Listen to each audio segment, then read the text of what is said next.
war. We like war. We're a warlike people. We like war because we're good at it. And you know why we're good at it? Because we get a lot of practice. This country's only 200 years old, and already we've had 10 major wars. We average a major war every 20 years in this country, so we're good at it. And it's a good thing we are. We're not very good at anything else anymore. Huh? Can't build a decent car, can't make a TV set or a VCR worth of fuck. Got no steel industry left, can't educate our young people, can't get health care to our old people, but we can bomb the shit out of your country, all right? Especially if your country is full of brown people. That's our new job in the world, bombing brown people. Iraq, Panama, Grenada, Libya, you got some brown people in your country, tell them to watch the fuck out, or we'll goddamn bomb them. Well, when's the last white people you can remember that we bombed? Can you remember the last white? Can you remember any white people we've ever bombed? The Germans, those are the only ones, and that's only because they were trying to cut in on our action. They wanted to dominate the world. Bullshit, that's our fucking job. Now, you probably noticed I don't feel about that war the way we were told we were supposed to feel about that war, the way we were ordered and instructed by the United States government to feel about that war. My mind doesn't work that way. I got this real moron thing I do, it's called thinking. And I'm not a very good American because I like to form my own opinions. I don't just roll over when I'm told to. Sad to say, most Americans just roll over on command. Not me.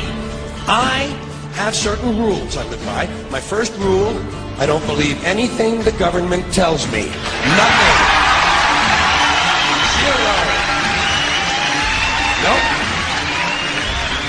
And I don't take very seriously the media or the press in this country, who in the case of the Persian Gulf War were nothing more than unpaid employees of the Department of Defense, and who most of the time function as kind of an unofficial public relations agency for the United States government. So I don't listen to them, I don't really believe in my country, and I gotta tell you folks, I don't get all choked up about yellow ribbons and American flags. I consider them to be symbols, and I leave symbols to the symbol-minded. Now, to balance the scale, I'd like to talk about some things that bring us together. Things that point out our similarities instead of our differences. Because that's all you ever hear about in this country is our differences. That's all the media and the politicians are ever talking about, the things that separate us, things that make us different from one another. That's the way the ruling class operates in any society. They try to divide the rest of the people. They keep the lower and the middle classes fighting with each other so that they, the rich, can run off with all the fucking money. Fairly simple thing, happens to work. You know, anything different, that's what they're going to talk about. Race, religion, ethnic and national background, jobs, income, education, social status, sexuality, anything you can do, keep us fighting with each other so that they can keep going to the bank. You know how I describe the economic and social classes in this country? The upper class keeps all of the money, pays none of the taxes. The middle class pays all of the taxes, does all of the work. The poor are there just to scare the shit out of the middle class. Keep them showing up at those jobs. Politicians know that word. They use it on you. Politicians have traditionally hidden behind three things: the flag, the Bible, and children. No child left behind. No child left behind. Oh, really? Well, it wasn't long ago you were talking about giving kids a head start. Head start? Left behind? Someone's losing fucking ground here. But there's a reason. There's a reason. There's a reason for this. There's a reason education sucks, and it's the same reason that it will never, ever, ever be fixed. It's never going to get any better. Don't look for it. Be happy with what you got. Because the owners of this country don't want that. I'm talking about the real owners now.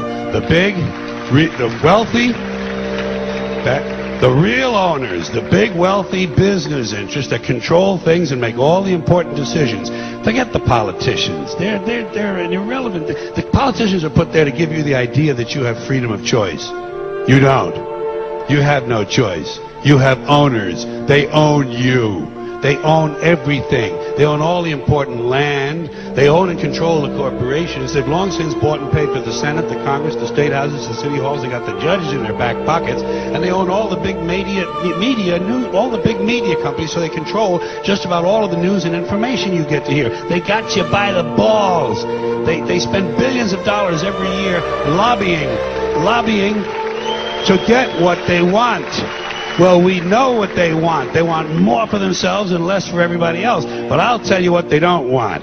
They don't want a population of citizens capable of critical thinking. They don't want well-informed, well-educated people capable of critical thinking. They're not interested in that. That doesn't help them. That's against their interest. That's right. You know something? They don't want people who are smart enough to sit around the kitchen table and figure out how badly they're getting fucked by a system that threw them overboard 30 fucking years ago. They don't want that.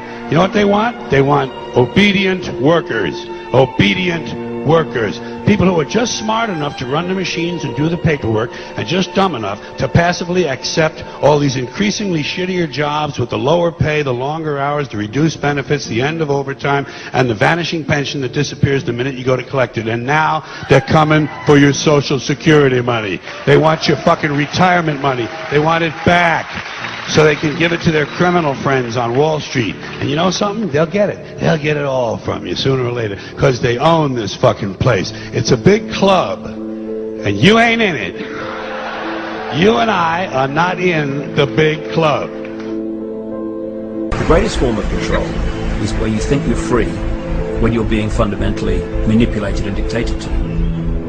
One form of dictatorship is being in a prison cell and you can see the bars and touch it. The other one is sitting in a prison cell but you can't see the bar, you think you're free. What the human race is suffering from is mass hypnosis. We are being hypnotized by people like this. Newsreaders, politicians, teachers, lecturers.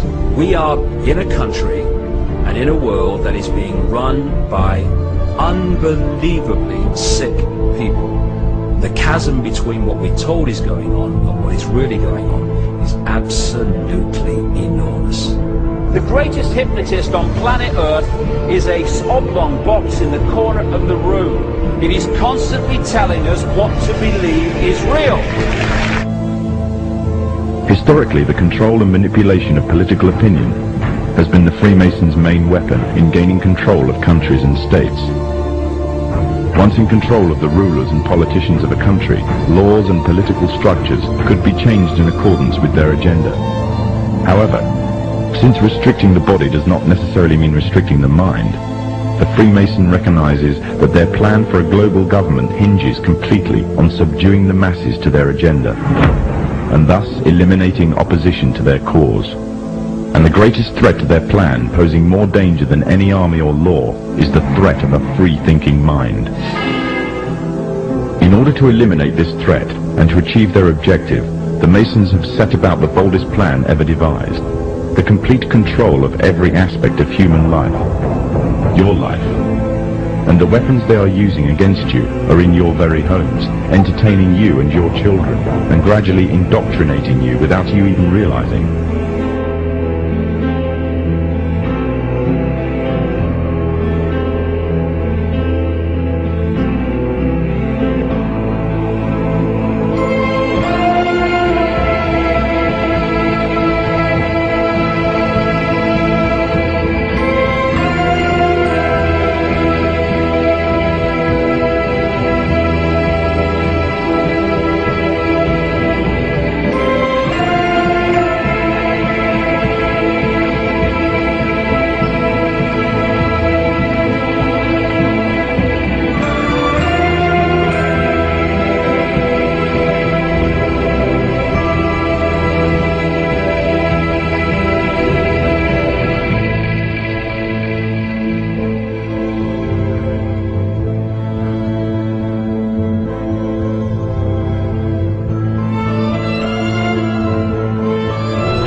talking about the fact that a war is rich old men protecting their property by sending middle class and lower class young men off to die.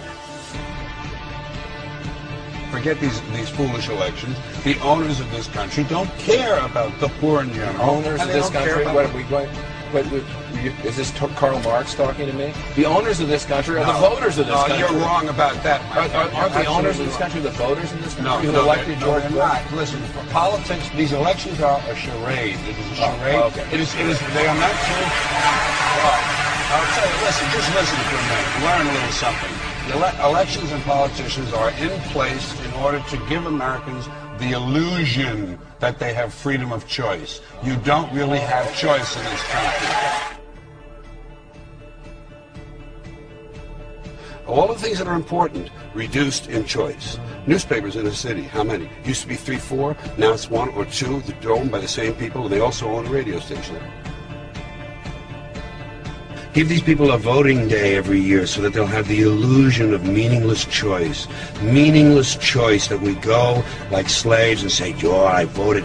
The limits of debate in this country are established before the debate even begins, and everyone else is marginalized and made to seem either to be communist or some sort of disloyal person, a kook, there's a word, and now it's conspiracy. See, they've made that something that should not be even entertained for a minute, that powerful people might get together and have a plan. Doesn't happen. You're a kook. You're a conspiracy buff. Conspiracy buff.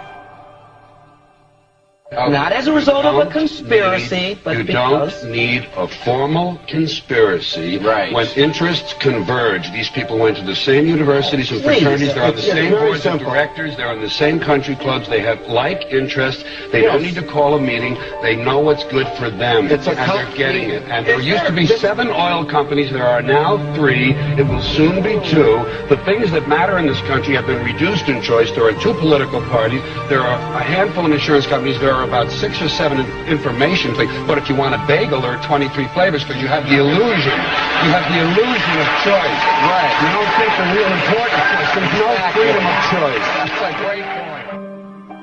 Comedian George Carlin has died. A spokesperson says he suffered heart failure in a California hospital last evening. One time they wanted me to find out if there was such a thing as a poison that was undetectable, especially one that seemed to mimic a heart attack, that would kill someone, but it would appear that they had a heart attack. I did find such a thing. Does this pistol fire the dart? Yes, it does, Mr. Chairman, and a special one was developed which potentially would be able to enter the target without perception. The poison was frozen into some sort of dart, and then it was shot at very high speed into the person. So when it reached the person, it would melt inside them, and the only thing would be like one little tiny red dot on their body, which was hard to detect. There wouldn't be a needle left or anything like that in the person. But also the toxin itself would not appear in the autopsy?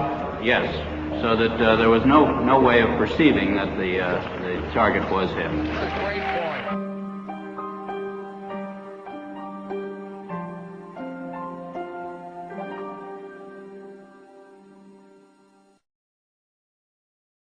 Everywhere you look, corruption. We continue to fight pointless wars over lies, and we are killing innocents and letting our children die in wars just to ensure the Federal Reserve can continue their petrodollar scandal. We are sitting idly by while these crooks continue to loan fake money out to us at interest, stealing our homes, and enslaving our children. Let me make this extremely clear to all of you listening. Many corporations, especially the Federal Reserve, used the government to steal $17 trillion from your children. Your children did not have that money. They are now debt slaves. These people have stolen money from your children that are not even born yet, and sold their freedoms. They have enslaved you and many around the world. Wake up, world. And they did all of this by counterfeiting money and loaning it out at an interest. They have stolen hundreds of trillions from people around the world. Have you heard about Microsoft's Xbox manufacturers in China? They had to install suicide nets outside their buildings to ensure their employees don't jump out of the window to commit suicide. These are the conditions your children in the US will be working under when the debt is soon owed, and it will be owed. It is not a matter of if it will be owed, but it is just a matter of when. And it will happen as soon as the United States economy collapses, which will happen very, very soon. And if you think because you do not live in the United States this does not affect you, you are wrong. And you are next. The only way we can stop this is if we all unite together and fight it. People of the US are waking up to the Federal Reserve scandal, and the powers that be are currently afraid of retaliation. And that is precisely why they trying everything they can to disarm us. You know how the media has been saying gun violence has been out of control and at an all-time high. They are not simply twisting the truth here or exaggerating. They are absolutely bold-faced presenting lies to you. First off, realize, gun violence in the United States has always been shockingly low. And gun violence has dropped by 49% in the last 11 years. The already absurdly low gun violence in America has literally dropped in half. In half.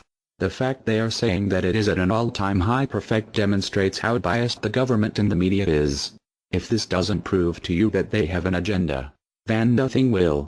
Do you remember how the media keeps repeating that there has been 74 school shootings since Sandy Hook? Those 74 shootings were not even mass shootings like they claim. Most were suicides and none of them even took place at a school. Not a single one. They are presenting lies to you, America. When will you wake up? At some point you have to ask yourself, why would the government fake 74 mass school shootings involving children? If they get our guns, we will lose the fight against them. And they will take away absolutely all of your freedoms and you and your children will be forever slaves. And don't forget they purposefully put you and your children into that debt. And because the Federal Reserve is present in all countries, the other countries of the world are next soon after. This plan is called the New World Order. It is the same New World Order the Vice President of the United States called for on national TV a month ago. He said we need to strive for and complete the New World Order. This is also the same New World Order President George Bush and President Kennedy said is our country's lifetime goal. And the same New World Order George Bush said on national TV said will happen no matter what we do, and we cannot prevent it. This has all been a long-time plan. The Federal Reserve and their partners want complete control of humanity. We cannot let this happen. They want to rule over us, like kings and queens. And humanity will be forever lost to enslavement by a bunch of tyrants who have publicly admitted they want to kill off the majority of the population so the masses are easier to control. They are going to wipe your bloodline completely off of the earth. He'll tell you the order of things to happen. The enslavement will follow immediately after guns are taken away and you cannot fight back. If they cannot get the guns before the economic collapse, then they will wait until the economy collapses. When the economy collapses, people will be starving. There will be looters and shootings. The government will insist on taking guns away to help, and as soon as the guns are taken away, then we will fall into a complete dictatorship. Do not fall for it. Remember, they are the ones who caused the economic collapse to begin with. This is the same tactic used on Germans and it worked. So expect it. As soon as the economy collapsed and the masses were starving, the German government asked the people to give up their rights and they listened. And then eventually the government was throwing the naked masses into giant burning hot ovens for mass execution. Do not give up your rights. Do not give up your guns. Fight back, as they were the ones who caused the problem. Just so you know, the people who are behind this Federal Reserve scam and New World Order are the same ones who funded Hitler's campaign. Make no mistake, these people are as brutal as Hitler himself, even more brutal. In fact, now we are going to show you some. Assuming America grows some balls and we win, we will need an overall plan. We have come up with a perfect plan. This plan offers extraordinary possibilities. It will make for the most beautiful and free world you can ever imagine. If we are successful, we can leave a much better for our children. A beautiful world. Watch every minute of the rest of the video. Do not skip a single bit of it, as it is all important. If this one video gets out to and can change the world, this is your opportunity to make a difference. Please.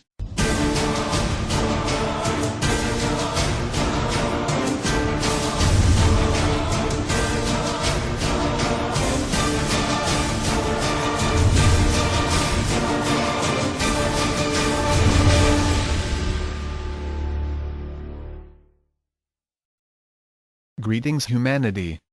Greetings humanity over the internet. We are anonymous. This documentary will be guaranteed to blow your mind. Just to make things clear and understanding in a simple manner. We are not here to scare you. Rather, we are here to prepare what is about to come in the United States very soon. If you think the economy is perfectly fine, you are wrong. In fact, the economy may possibly collapse by the end of 2015, and because you think there will not be martial law, you are wrong again. Martial law has already came to America. It is the beta version of martial law, and this is why we continually advise you to get ready so you don't have to worry later down the road. The Illuminati wants you to be unprepared, so that they know they have you under their control and they will use you to accuse people for supposedly fear-mongering, and that is simply what we are not doing. You need to prepare, and prepare now, while you still have the chance to. The choice is yours, people, and no one will force you to make a choice. Remember, if you fail to prepare, you will face the consequences down the road, and this is not fear-mongering. This is a warning, and heed the warning you are given in respect. We all know things are bad. Nevertheless, people, this is not the time to be standing down. This is your chance to rise up and make a difference for not only the United States, but the entire globe. Economies across their globe are suffering, while some others are booming. For example, China.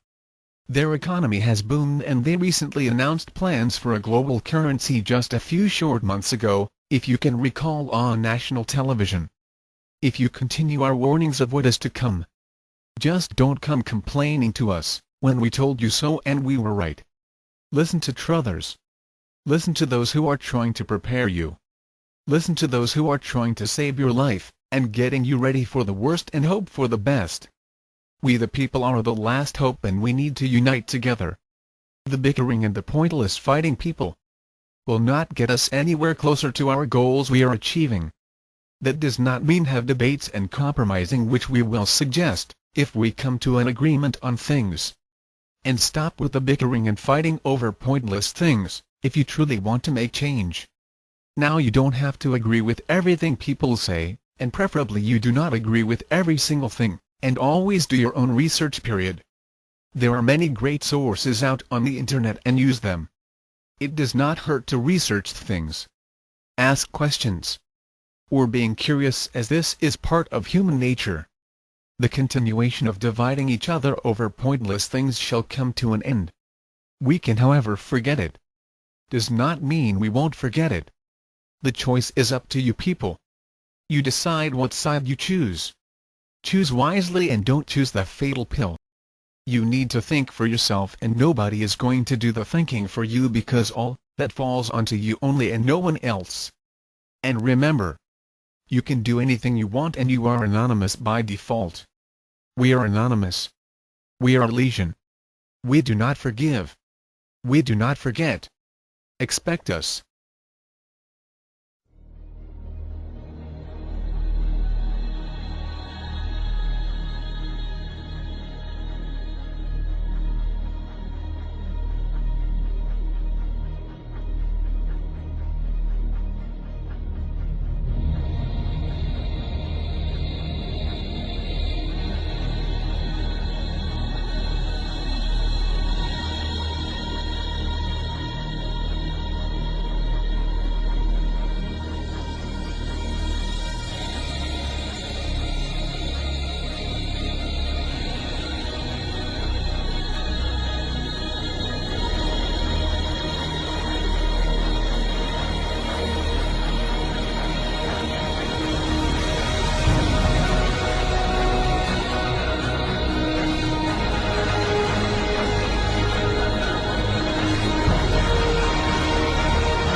Greetings to the populace.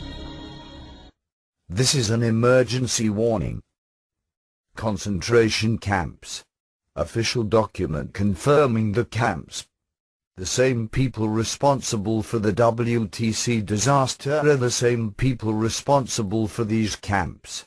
Destruction of the trade centers. Occult symbolism indicates enemies within our own government. The world is being offered a stark choice: join us or face the certain prospect of death and destruction. The vigilant organization, copying Hitler's New Order, established a concentration camp system in San Luis Obispo County. It was called the California Specialized Training Institute. It developed plans called the King Alfred Plan, Operation Cable Splitter, Operation Garden Plot, and Rex 84, and was later renamed as the Federal Emergency Management Agency FEMA. You can get more information on these subjects from Militia of Montana. There are over 600 prison camps in the United States, all fully operational and ready to receive prisoners. They are all staffed and even surrounded by full-time guards, but they are all empty. These camps are to be operated by FEMA, Federal Emergency Management Agency, should martial law need to be implemented in the United States. U.S. concentration camps, FEMA, and the Rex 84 program. In a revealing admission, the Director of Resource Management for the U.S. Army confirmed the validity of a memorandum relating to the establishment of a civilian inmate labor program under development by the Department of the Army.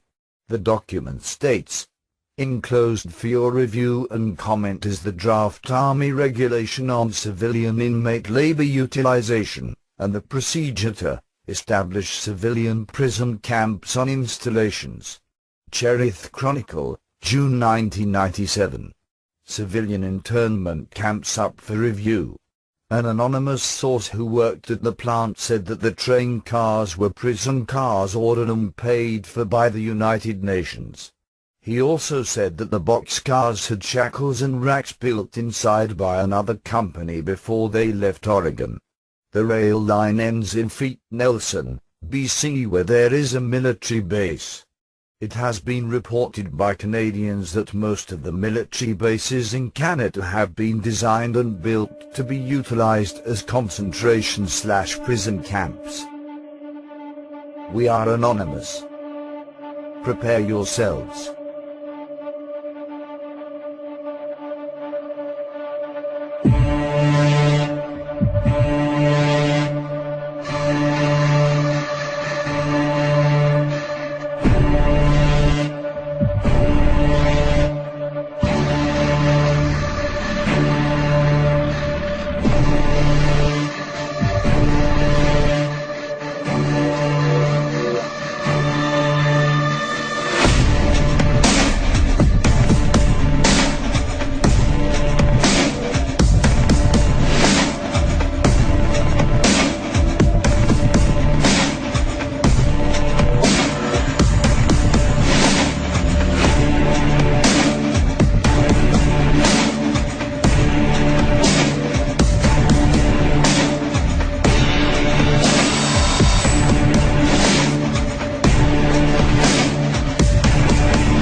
share this video. What you want with it, get paid for the views. We don't care.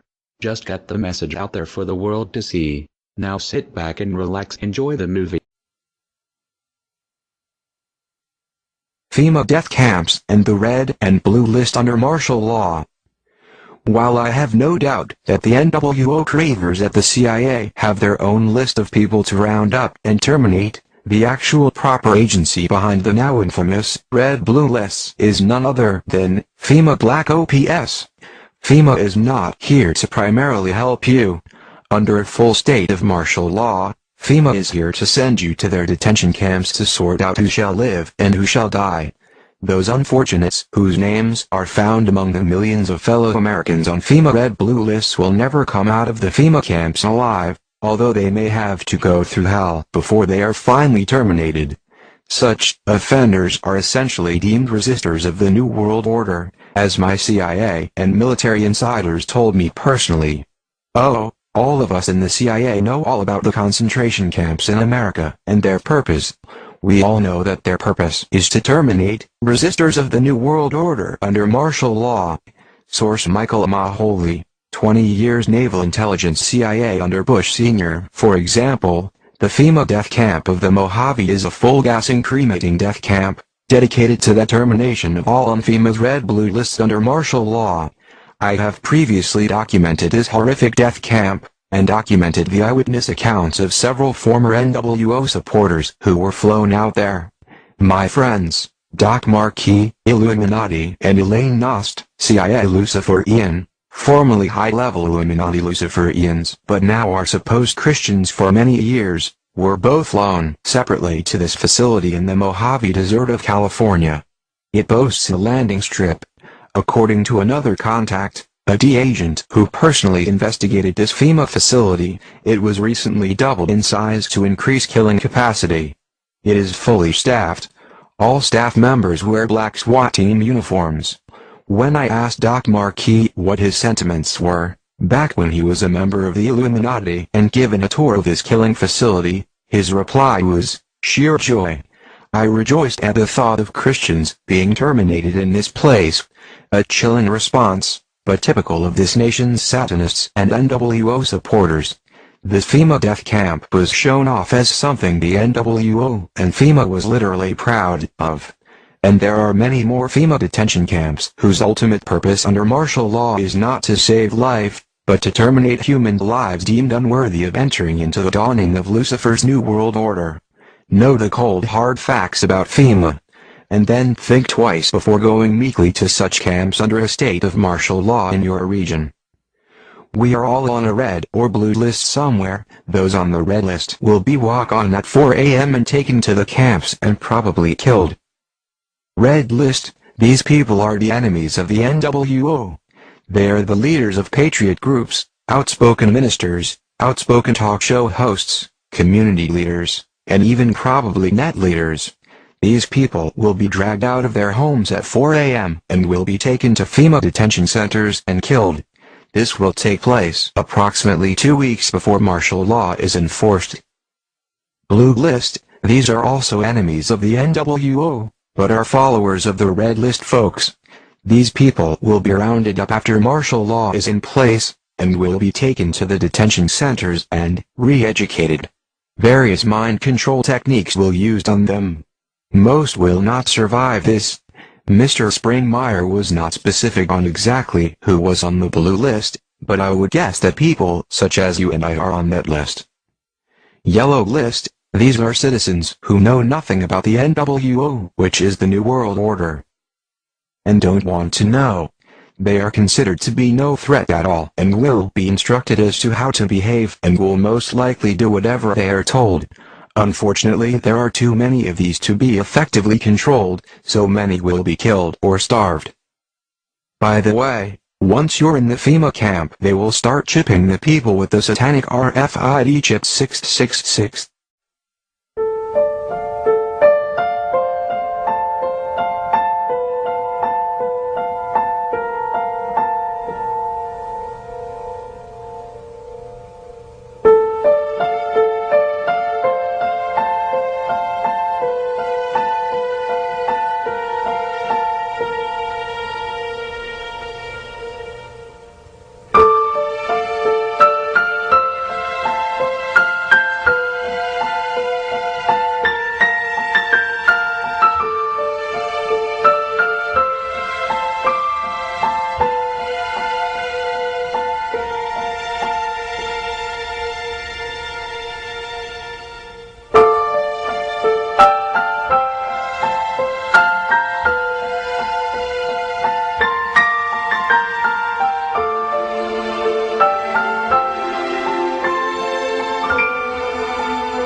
Got some news for you now. FEMA camp roundup drills in Fort Lauderdale.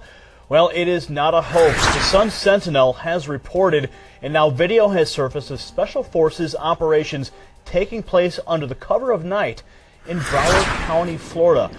The shocking video shows Black Hawk helicopters flying low and landing as Americans are marched single file through the city streets and then loaded into white vans taken to mock internment camps.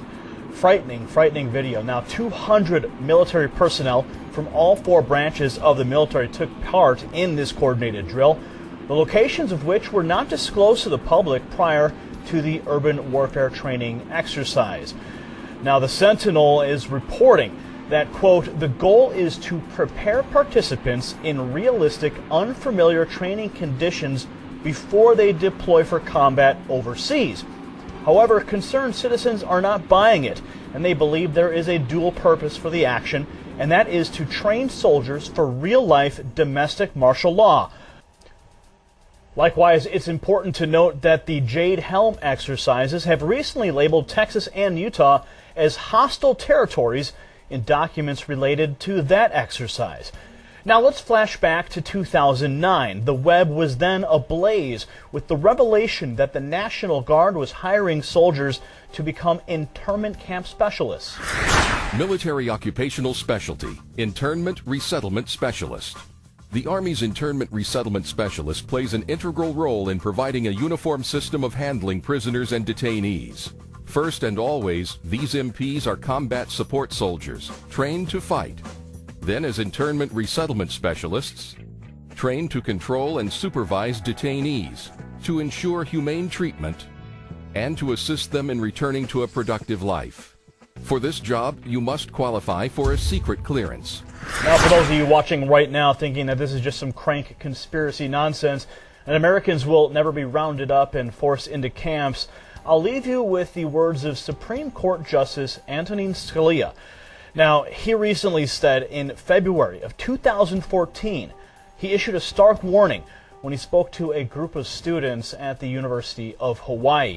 Now, he was responding to a question about the 1944 Supreme Court ruling that upheld internment of Americans during World War II.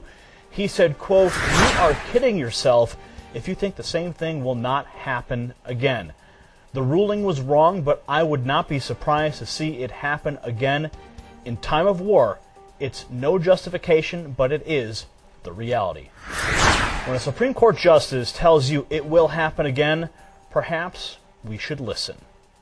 What do you think? Sound off in the comments section. Like, share, subscribe to the channel. For the Next News Network, I'm Gary Franchi.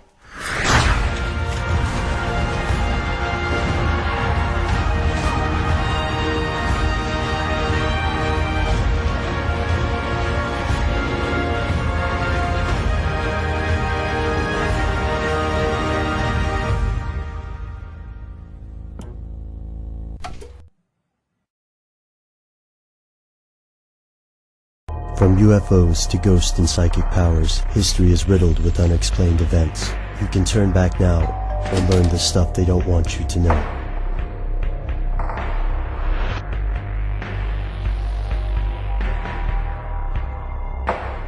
Here are the facts. The Federal Emergency Management Agency was created in 1976 and charged with handling domestic emergencies. When most people think of FEMA, they think of hurricanes, earthquakes, tornadoes, and floods. Since its inception, FEMA has consistently saved American lives. Like the Boy Scouts, FEMA aims to be prepared. They provide logistical support, food, clothing, and other services in emergency situations. The agency has also built housing facilities in locations across the world. To the mainstream media, this is just another step in preparing for catastrophes. But to others, it's something much worse. Here's where it gets crazy. According to broadcaster Alex Jones, FEMA is a front for a secret government, and the housing locations will actually serve as quarantine centers or internment camps. This is not an unfounded fear. After all, during World War II, the U.S. forced over 100,000 Japanese Americans into government camps for the duration of the conflict, and civil unrest could be considered a domestic emergency. How would this insurrection occur? Theorists cite any number of possible causes, from the establishment of a one-world government to a national pandemic. Some believe a global elite of bankers and aristocrats may artificially create a disaster to trigger a massive incarceration of U.S. citizens who object to the plan, whatever that plan might be. Fringe researcher Mary Louise alleges that FEMA keeps a red list and a blue list, where people on the blue list will be shipped to camps for quarantine or re-education, while those on the red list will be executed. Skeptics rightly point out that this conspiracy requires an amazing, even implausible, level of organization. Also, a large natural disaster can displace hundreds of thousands of people, so building temporary housing in advance seems like a good idea. Yet there's another angle here. The US already holds the world's largest prison population, with over 2 million people incarcerated. Most of the people who believe that FEMA is a cover for a mass imprisonment also believe in the Illuminati, Freemasons, or satanic conspiracies. Sometimes they believe in all three. The outlandish nature of some theories may make them hard to swallow, yet the facts are foreboding even to skeptics. The federal government has indeed constructed massive housing facilities across the United States, from Oakdale, California to Atlanta, Georgia. Executive orders have given FEMA and other agencies increasingly broad emergency powers, even allowing the U.S. Army and Marine Corps to perform domestic operations. Theorists like Dr. John Coleman allege the focus of FEMA has steadily moved away from natural disasters to concentrate on the management of a hypothetically unruly populace. In 2003, FEMA was incorporated into the Department of Homeland Security. To most Americans, this is just another game of bureaucratic musical chairs. However, it makes perfect sense to conspiracy theorists. Before you reject this theory, take a look at the laws surrounding the Constitution, FEMA, Homeland Security, and other related agencies. Pay close attention to Rex 84, the Patriot Act extensions, Operation Garden Plot, and the executive orders that created FEMA. Conspiracy theorists think these documents are only the tip of the iceberg. The rest, for now, is stuff they don't want you to know.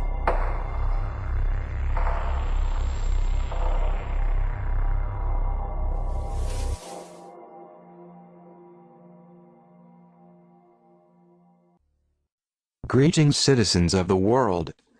Department of Homeland Security teaching kids to go to FEMA camps in a time of crisis. Public schools in cooperation with the Department of Homeland Security are now teaching kids safety measures and advising that they seek relief in FEMA camps in a time of crisis. But are these post-disaster relief camps or military internment camps?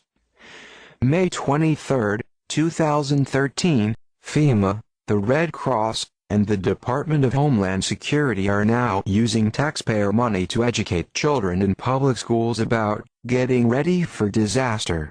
But why would government agencies hold interest in this? Is it because they want schools to be safer, or because they want citizens to flee to FEMA camps in a time of crisis? A disaster that very well could be orchestrated by a government agency, one might add. So what are these disaster relief camps like? A quick Google search for FEMA camps would turn up thousands of results. Yet contrary to what one may think, leaving these camps may not be voluntary. In fact, a leaked document signed by Joyce E. Morrow, administrative assistant to the Secretary of the Army, suggests that disaster relief camps may actually be military internment camps. The document is titled, Internment and Resettlement Operations, and it describes these camps in great detail, stating that, civil support is the Department of Defense support to civil authorities for domestic emergencies. Civil support includes operations that address the consequences of natural or man-made disasters, accidents, terrorist attacks, and incidents in the U.S. To sum it up, this leaked document confirms plans by the Department of Defense to operate internment prison camps for citizens during a crisis. But why would they need a crisis to imprison large amounts of people, and why would they imprison large amounts of people in the first place? But the real question is, do these prison camps tie in with FEMA? And if so, is FEMA preparing children in public schools to accept going to an internment camp if there is a disaster? perhaps the military internment camps to be used for disasters, and the FEMA camps to be used in times of crisis. Related, but given the recent NDAA, allowing for the legal indefinite detainment of American citizens, and the political weather, it seems this isn't such a far-out possibility. It isn't a nice issue to think about, but spreading the word about the possibility of an American Holocaust would be arguably the most effective way to stop such an event. We do not forgive. We do not forget. Expect us. YouTubers, Pastor Bob NCC. Hey, I saw a couple of reports today, and I wanted to give you a heads up on what's going on. This just blows my mind. But listen, newspapers in Venezuela, Chile, Costa Rica, and I think Bolivia, those 4 countries actually have newspaper ads that started airing about a month ago, and it says that you can send your children to America. It says the borders are open, America is accepting all children, anybody under the age of 18, and even with mothers and fathers in a lot of cases. But these trains are coming up from those 4 countries, and all the other countries, all the way up through Central America, and Mexico especially, is allowing these trains to come through their country, and the only rule is you can't get off the train. In other words, once you enter southern Mexico, you have to come all the way through the country until you get to the United States. So at last count, this was broke by Christopher Green on alternative media television out of Phoenix, and then evangelist Anita Fuentes, she picked up the story also. So we've already gotten about 30,000 of these little buggers. So they're bringing them up on trains to the border states, and then they're being put on buses and bused to all the FEMA camps. And that's why, you know, these FEMA camps, we've been reporting on them for almost a year. They've all got playgrounds, and I mean, they're made for families. But it's a trip they're filling up. So anyway, there was a report out that our border guards, there's a lot of them that are actually quitting and taking early retirements because Barack Obama opened the borders. They have been told, these are border guards, they've been told they now carry in their vehicle, they carry diapers, they carry water, and they carry food. And the people that aren't on the trains, the people that just come across the border, they have been ordered by the Obama administration that you check for guns, you check for drugs, and then you let them in. You no longer round them up and send them back. If they're families, you let them in. And the border guards are going, you know what? I spent 25 of my years trying to seal this border, and now we just change, and they're letting them in. The reason they did this is because of the NAFTA treaty that was signed long ago that made Canada, all of North America, all of South America, one union. And now Barack Obama has completely opened the border. So that all broke about 3 days ago, and they showed the headlines. I saw them with my own eyes, the headlines right there where, okay, America, come to America. You will not be arrested. They will give you free food, free housing, free medical, free education. That's what it says. If you got more kids than you can handle, send the ones you don't need to America. Free food, free medical, free housing, everything. Send them up there. You know what? This is the change that Obama talked about when he ran for election. When Obama ran for election, he vowed to change America, and man, did he ever. And you know what? All the people that voted for Obama, they're as happy as can be. They're as happy as can be because they got exactly what they wanted, a socialist America. The freedom fighters, the veterans, the preppers, all the people that believe in the republic, people that believe in the government by the people, for the people, the right to bear arms, freedom of the speech, all those. This is what you do. This is what they're doing. That little pocket of people, and we are the minority. Listen, all the idiots in America, they voted for Barack Obama. All the idiots. In America right now, the idiots outnumber the people with common sense. And that's why America's lost, and it will never be the same. Because we have a government run by idiots, voted in by idiots who are bringing in more idiots from all over the world. The people with common sense were outnumbered, and our country is gone. Let me tell you something. When Barack Obama promised to bring about change, this is what he meant. He's going to take the working class of America, the taxpayers, and he's going to put the screws to you. And right now, with everything that's going on, all these aliens that they're bringing in from everywhere, we are screwed. We no longer have a manufacturing-based country. It's all service-oriented. They're bringing in all these people because every job in America soon will be almost minimum wage, service-oriented jobs. That's all there's going to be. And we need a workforce. I mean, the idiots won. I mean, I hate to say it, but you know what they say? There's one born every day. And America is filling up with idiots. If you're a person with common sense, America's never coming back. You might as well just give up. We're done. America was a nice experiment that they tried a couple hundred years ago, and it turns out that greed and moral filth and a bunch of idiots running it won. Man, hard to see. Hard to see. But you know what? I really got furious about all this. I mean, I got mad. I was ready to take my guns and shoot them when they came to get them. I mean, this just absolutely infuriated me a couple years ago. And I just gave up. I said, you know what? I honestly believe we're living in the end times. This is all prophesied about long ago, Babylon the Great. It's the way it is. We are living in the end times. And I think that honestly, America, we had everything. We had the most beautiful government. Everything was exactly the way it was supposed to be. And I think this was God showing mankind that even when he sets with the most perfect government, man cannot govern himself.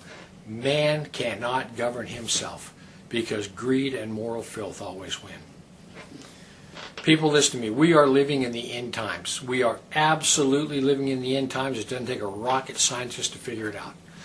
You need to put your faith and trust in the Lord Jesus Christ because life as we know it in America and on planet Earth is about to get very, very ugly. This economy is going to fall, and we are going to have rioting in our streets. You put your faith and trust in the Lord Jesus Christ, and you will live on into eternity. If you don't, this is your future. Death, hell, judgment, lake of fire. That's it. You put your faith and trust in the Lord Jesus Christ, and he will get you through these hard times ahead, and you will live on into eternity. If you don't, you won't. Think about that. You have until you take your last breath, because once you do, it's a done deal. The problem is the monopoly game, which is controlled by the Federal Reserve, the private bank, which is actually controlled out of London, is manipulating all the dollars to put them out, put more and more people into debt. So the illusion of equity they have in real estate is coming apart. The players that are analyzing everything are expecting massive foreclosures next year and the beginning of what we call the recession it's going to be worse than 29. It's your house that you're living in. You think you own it. You don't. Right. You have contractual right to transfer the airspace, subject to you paying taxes to the state. Right. Or the Global 2000 discussions that we had. The real problem that they have, as Kissinger says, is there are just too many people on the planet. And 40% of the world, 2 billion of us, exist on less than $2 a day. The summary of the Global 2000 report I put up on my website, nohoax.com, but if you look at it, it makes sense to get rid of people. So what they said, they're going to make godlike decisions on who lives and who dies. Now, obviously, some of the meetings we sat on, we were planning on using neutron bombs on the major cities, because that contains most of what they call... You actually heard this? I sat in on the meetings. I was in the game big time. In fact, I was making such a mess, they decided rather than kill me, which they could, they just invited me into the inner group and asked me to be the finance chairman. And at that point, I probably would have been in, Secretary of the Treasury or something, whatever they wanted to do with me. What I was doing prior to that, so, making it right, I would volunteer to become a president of a company, and I'd go in and liquidate it. and we get rid of the expendable containers. That was my job. Expendable containers meaning human beings? That's right. Yeah, it's amazing. That's Well, that really was the inside terminology. vernacular, wasn't it? Yeah. Oh, well, that's what we used at that time. I mean, it went from there to useless eaters today, so you're happy with it, you're a human resource. So, Right. which, you know, all you are is part of the commodity, even in the business sense. You look at it, you have a cost. Labor, what is labor? Yeah. Human resource. Right. When you're going to put together some kind of product. Well, the inside of the game, when we started to use neutron bombs, today they figure that biologicals are much cheaper. Mm-hmm. They're still planning on, the plan is to get a war started in the Middle East.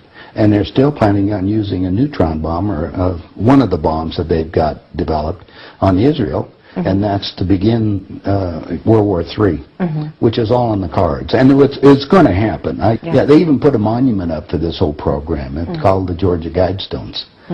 You know, outside of Atlanta, you know, and they've got it all set down there. It's all in 8 languages. Basically, it's fait accompli as far as they're concerned. It's just to get the thing going in the Middle East, and it's not going fast enough. I mean, Carter put this thing in, so we have the Plan 2000 with the war starting in the year 2000 in the Middle East. Right.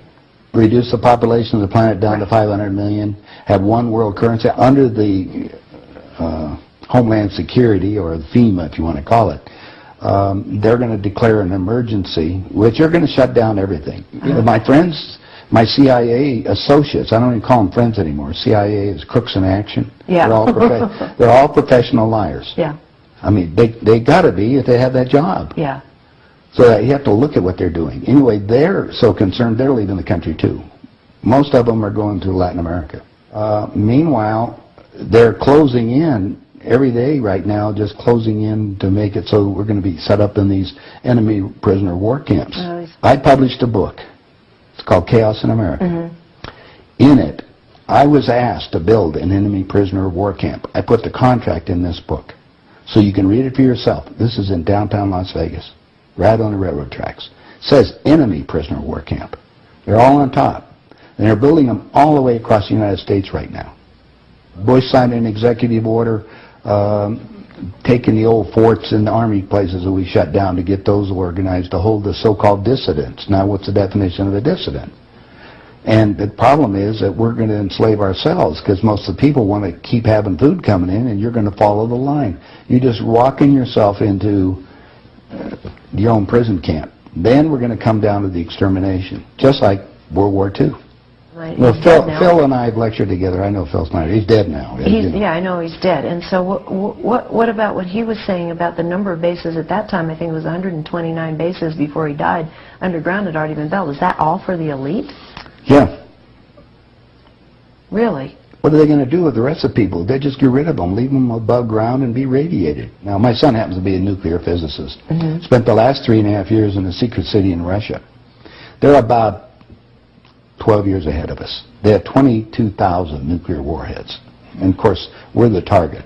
The Soviets have 3 nuclear submarines on the west coast and 3 on the east coast. They're about 2 football fields in length, 5 stories tall, and they all are nuclear power and aimed at our major cities. West Coast gone. Well, because the plan is the northern hemisphere is where they're going to release the nuclear bombs, and the theory was that the winds from the North Pole that are coming down, because that's increasing drastically, will go to the equator, and there will be very little spillover because of the reverse of the winds, because of the southern hemisphere. Okay. So therefore, the nuclear radiation here will be a lot more than the southern hemisphere. And this is a fait accompli, you believe? Oh, they think so. Oh, yeah, they think they've won. That's the reason why they don't bother about me talking about it. They don't care whether you know or not. What are you going to do about it? And you have no idea what China is until you go over there for yourself. With 1,300,000,000. You understand? Almost, well, a little over 4 times our population. Right. It's, you know, I spent some time over there and I had some government friends. They think what they're going to do is let the West go have its fight. And then they want to clean up. They say it's been 5,000 years. We want to run the world when we get through. And what they're doing? Acquiring all the assets. They figure that Canada and the United States, the property there will, the food growing areas will be enough to take care of their people. And that's what they're looking at. Why are they? I mean, they bought so oil. the U.S. will become a resource. Yeah. Whatever's left of it. Whatever's left of it. Yeah. You seem to be in a unique position to be able to put a fair amount of this together, which is which is quite interesting. Well, I walk my talk. I played the game. You played the game. You know that. You know one level of it. And I know. I used, like I say, I used to play around with the world leaders, so I know what they're planning on doing. What change of heart? What happened in you that made you decide to share this information that happens at the inside levels? Well, it come back to a moral situation that happened to me, I think. When I flew to Aspen. I brought my 2 daughters up there so they could go, go skiing. And when I was invited to this meeting. When I walked into the room, the world leaders were there, and that's when they asked me to be the finance chairman. As they said, we'd like you to be the finance chairman for the next president of the United States. And the first thing I asked is, why me? And they said, well, we owe you a favor. Remember I told you I volunteered to be president of the companies as I went down? And then you liquidate, yeah. I didn't charge them anything for it. It was just a game. I see. And anyway, that's what they said. So I thought you'd be good on the team, yeah. I'd be good. I'd be a team player. I just did it because it was, another one of these things. So next thing I asked them, I said, well, wait a minute. I just started this $100 million project. And they said, don't worry about it. We'll put it on ice. And I said, okay, who with? And I said, well, you can do that. Then I said the next thing was, who is going to be the next president? Now, this is 2 years before he became president. Right. They said Jimmy Carter. And I said, Jimmy who? They said, well, he's the Democratic governor of Georgia. And I said, I've been voting Republican. And Paul Volcker said, son, don't worry about it. We control them both. Yeah. And I said, well, I got the next question is, what does a finance chairman do? Yeah. I haven't been doing that. I've been playing all this other stuff. They said, will you sit down with Ted? And so I sat over with Ted Kennedy. He's sitting right next to me. And Ted and I are, he's just joking. He says, George, you're going to love this job. You're really good with money. We're going to send you out to all the state Democratic functions to raise money for the National Democratic Party. And he said, you're going to meet some real foxy ladies. And just then, my daughter walked in. Ted looked at her and he says, wow, I want to go to bed with that. I says, no, you don't, Ted. That's my daughter, and she's 14. And his response to me was, I don't care. I was livid. I really didn't know what to do. So it was that moment, well, that wait a minute. personal insult. That was part of it. Yeah. I got up and I walked across the room. I then talked to Pierre Trudeau and his wife, who was the Prime Minister of Canada at that time. And I'm sitting in front of them was a little half cigar box full of white powder. And then I'm looking around the rest of the room. I said, my God, something hit me at that point. If the world leaders have to resort to this, I don't think I want to be part of this thing.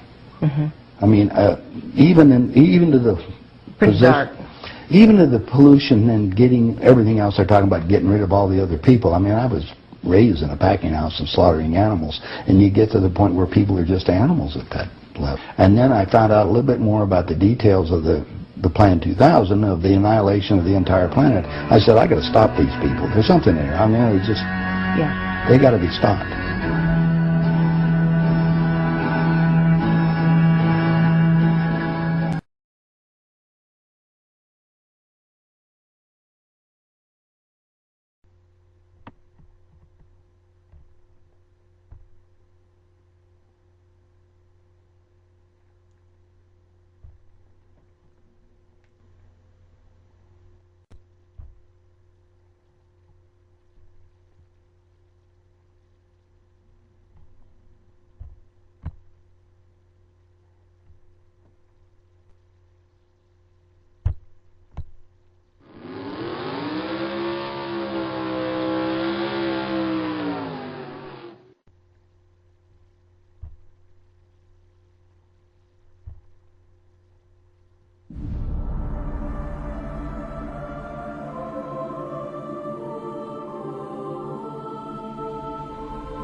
there are red and blue lists out there. Have you already heard about the red and blue list, okay?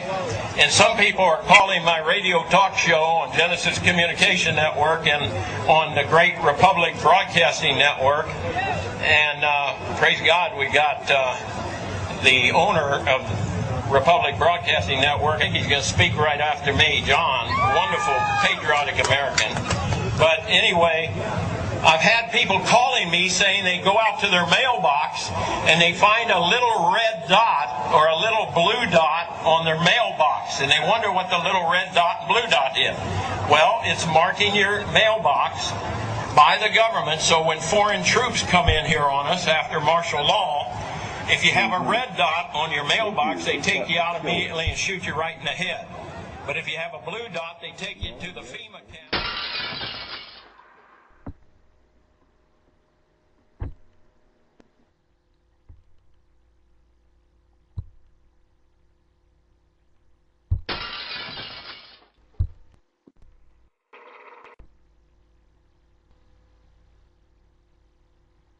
Think of it. If you could put any, let's say, 5 or 6 of these guys at the top of your list, who would it be?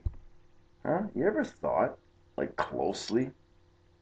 Because I tell you, it'd be a tie. It would be a tie for first place, that's for sure.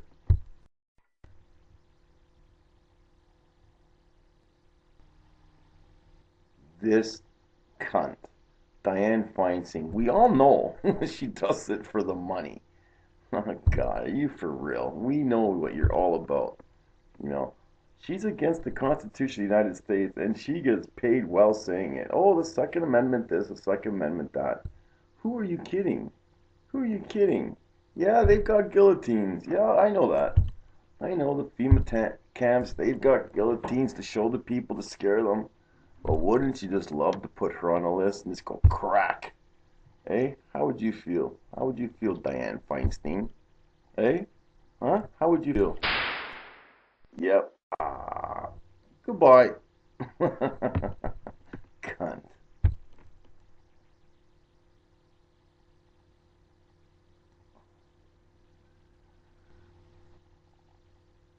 Then this traitor. This guy he's right out of left field. Oh, now never take your guns away. Never take your guns away. You're so full of shit, Obama. It ain't funny, man. Like, come on. He swings to the left, to the right. We don't know where he's coming from. We really don't. And he's so full of shit, man. Dear God, how did we ever put him in power again? How did we? He would definitely be at the top of the list. Him and Dianne Feinstein.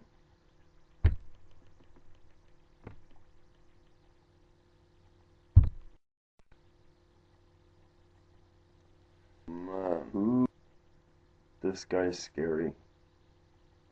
I do believe he wants to kill everybody because he knows he's dying. He knows his days are numbered because of old age. And he's upset because he sees young kids playing in the streets. No problems, nowhere in the world, just being free because they're American. Oh no, he's got the biggest distaste for America, this guy. It's incredible.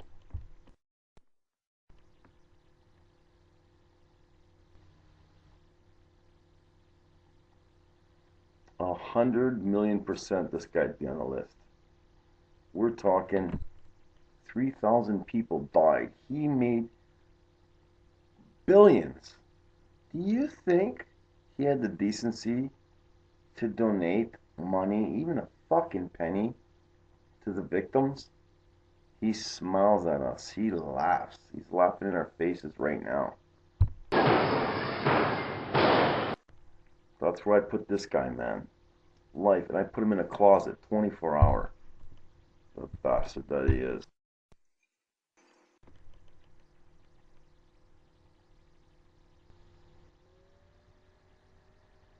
Yeah, just for being a fucking... the Patriot Act.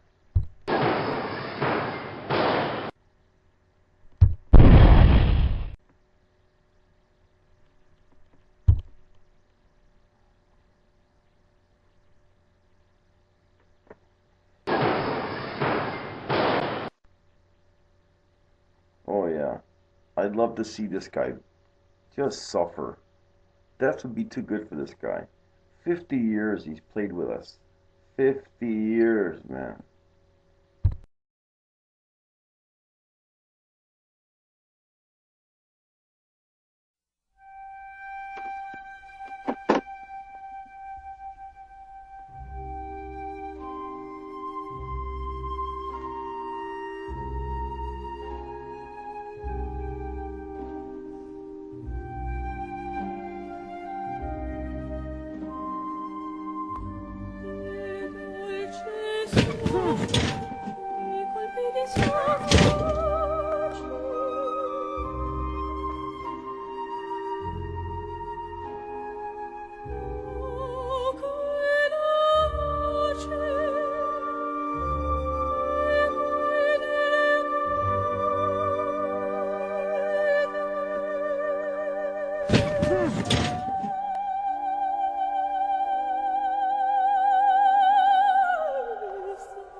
Well, the mass media is so full of crock, so full of baloney, it ain't funny, people.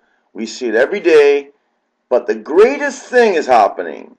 People are they're waking up by the thousands every day. If this continues, we are going to see an overthrow of government once, and we're going to finally put someone good in place. They can't act fast enough. They can't get these foreign troops over here quick enough to get the guns away from the Americans. You see, if guns are really bad, they're worried about killings. Most killings happen with pistols, not with assault rifles. They want the assault rifles because they're threatened. Once they take the assault rifles off the street, they can pretty much dictate whatever they like. 10% of your bank account will go to them.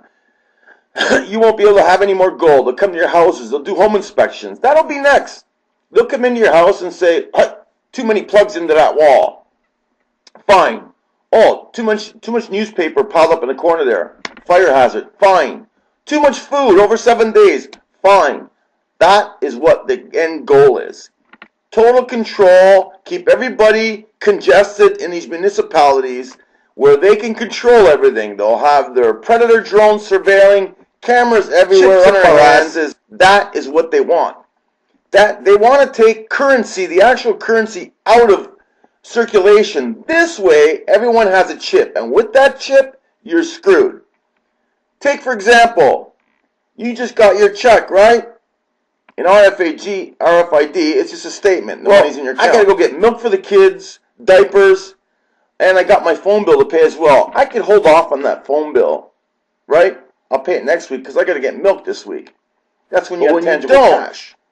That bill will get extracted from your check immediately. You need milk for your kids, too bad, pay. You need gas for your car, too bad, pay. Diapers, too bad, pay. That's what the end goal is. That RFID chip is so clandestine, it's not funny. They'll get you to want it. They'll get you to say, wow, we really need that. Isn't that great? I don't lose change anymore. I don't need this and that. The reality of it is they'll be able to take from you anytime they want, having a chance to say anything. We need to come together now and realize, hey, you cronies, they're the same people we see over and over and over, no matter who is president. You'll see Hillary Clinton, she'll be there. Donald Rumsfeld, Dick Cheney, These guys will always be there. Henry Kissinger. Henry Kissinger's been there for 50 years. You understand what's going on here? Come on, people. The door's just revolving. That's all it is. That's all it is. It's a cycle. And we're fished right in. Whoever they throw in the front is just a mouthpiece. Bush, Clinton, Obama, these guys are just idiots. When are we going to say enough?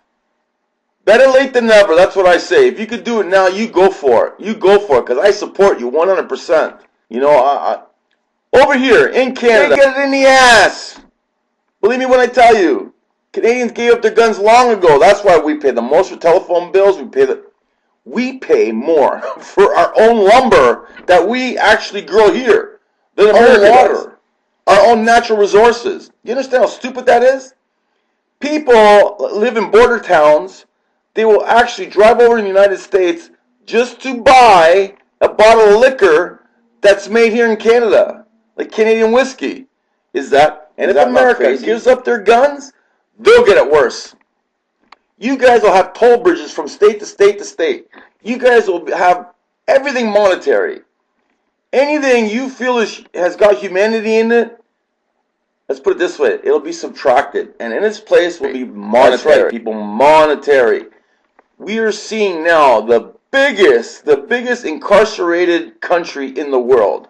So many people in prison in the United States. So many of the most kookiest, stupidest laws. Have you ever heard 3 strikes you're out? Where the heck does that happen?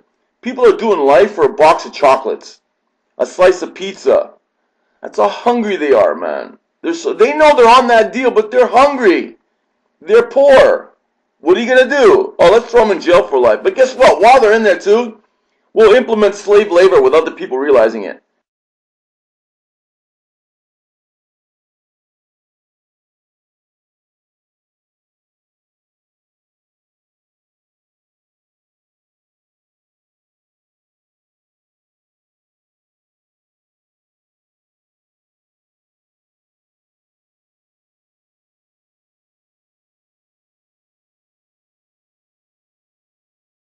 Because all military equipment and accessories are built in prisons. Appliances are all built in prisons. What do you think they do?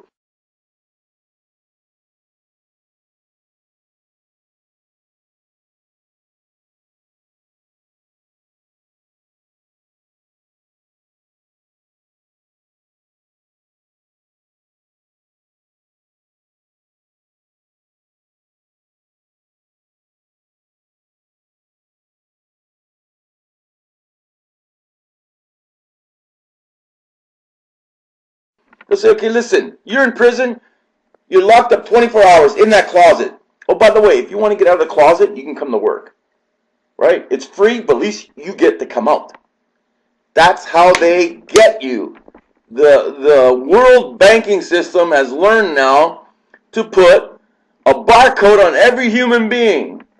That freaking social security number, that birth certificate is your barcode. You are either a preferred stock, a common stock, or even a penny stock. They don't care. To you, that's what you are. You are not a man anymore. You are an item to be bought and sold on the world market. So what do you have to say about that? Have you had enough? Look at the people here that want to take the guns away. Feinstein. You should ask yourself, who is on your payroll, Miss Feinstein? Huh? Who pays you and who do you pay? Because the people are paying you to do what you're doing, to lobby for the guns. Hillary Clinton, you are such a traitor. You flip-flop back and forth. It ain't funny. The deal is this, Hillary. You want more money, more for you and none for anyone else. That's the reality. You're a goddamn Satanist. It's proven. Doesn't anybody even realize she's taking the star-spangled banner, beautiful thing with the stars. She reverses the stars, and she comes out and speaks to a whole bunch of audience. They're going, wow, Hillary, you're a beautiful, nice person. She's a Satanist. I wanted to purposely put this out there because a lot of people don't believe me when I tell them. Look at all the people facing Hillary, not even realizing behind them lies our noble, our humble star-spangled banner. And the stars are upside down, representing Satan. It is a fact. What kills me the most is how they listen to her, not even understanding how deep in the occult she really is. She actually prays to Satan. She hates people, by the way. The 99%, she has learned to put a mask on. It's role-playing for her. This is not like, nice. It's not a nice thing at all. The people in front of her right now, she is trying to indoctrinate. She's trying to manipulate and coerce. That's what she does best. She's practiced. She's been in the occult for many years. A good 30 years. Even in her hippie days, she was into witchcraft and all that. But now they've gotten even deeper. She has separated herself from humanity. Do you understand? People are goyams to her. They're just chattel. They're not even blood-pumping, heart-beating people to her. You're just tools that she can use to manipulate. And she's been doing a great job doing it.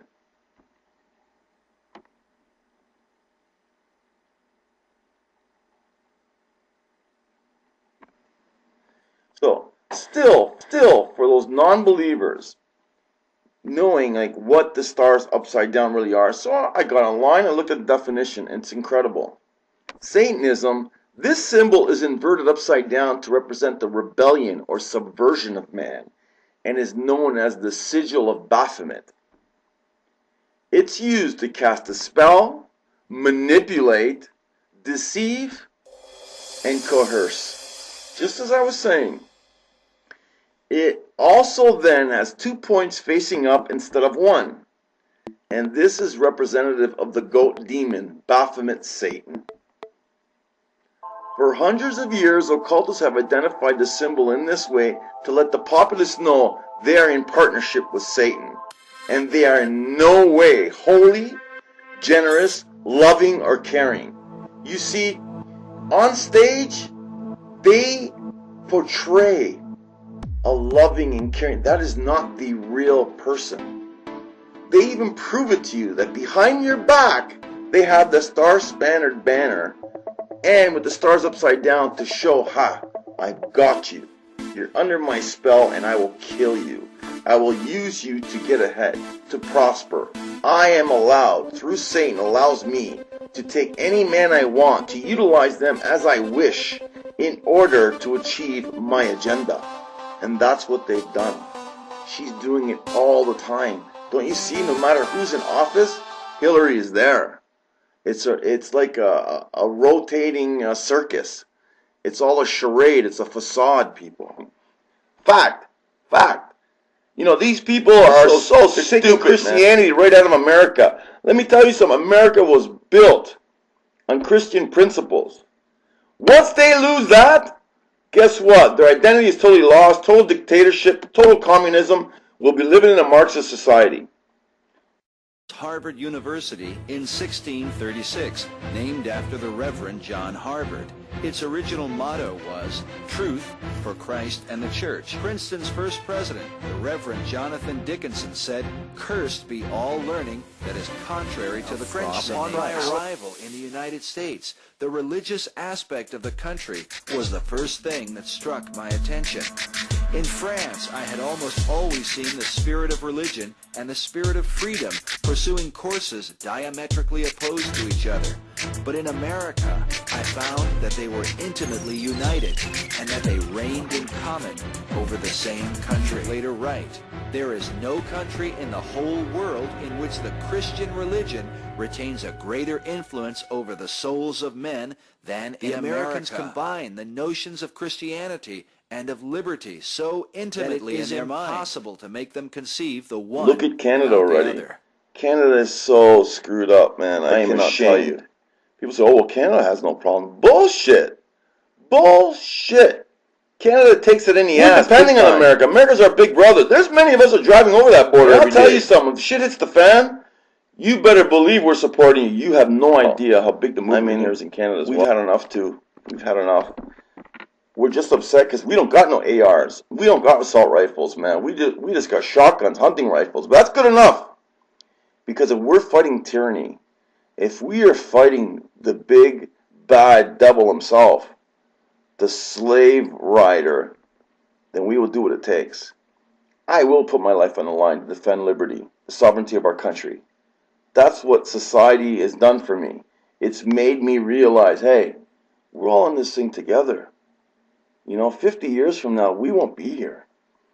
But for the time we're here, please, man, let's get along. Let's make a difference. We're all in this thing together. I always say it's called life. But there's people out there that want to take your life, take the breath from you. They want to charge you for every breath you take, for every gulp of water. You understand? When do we say, hey, you don't owe me. You don't own nothing of me. God gave me the right to breathe. That water, Canada had the best water in the whole world, but Monsanto's contaminating it. They're purposely doing this because they want to charge us for our own water.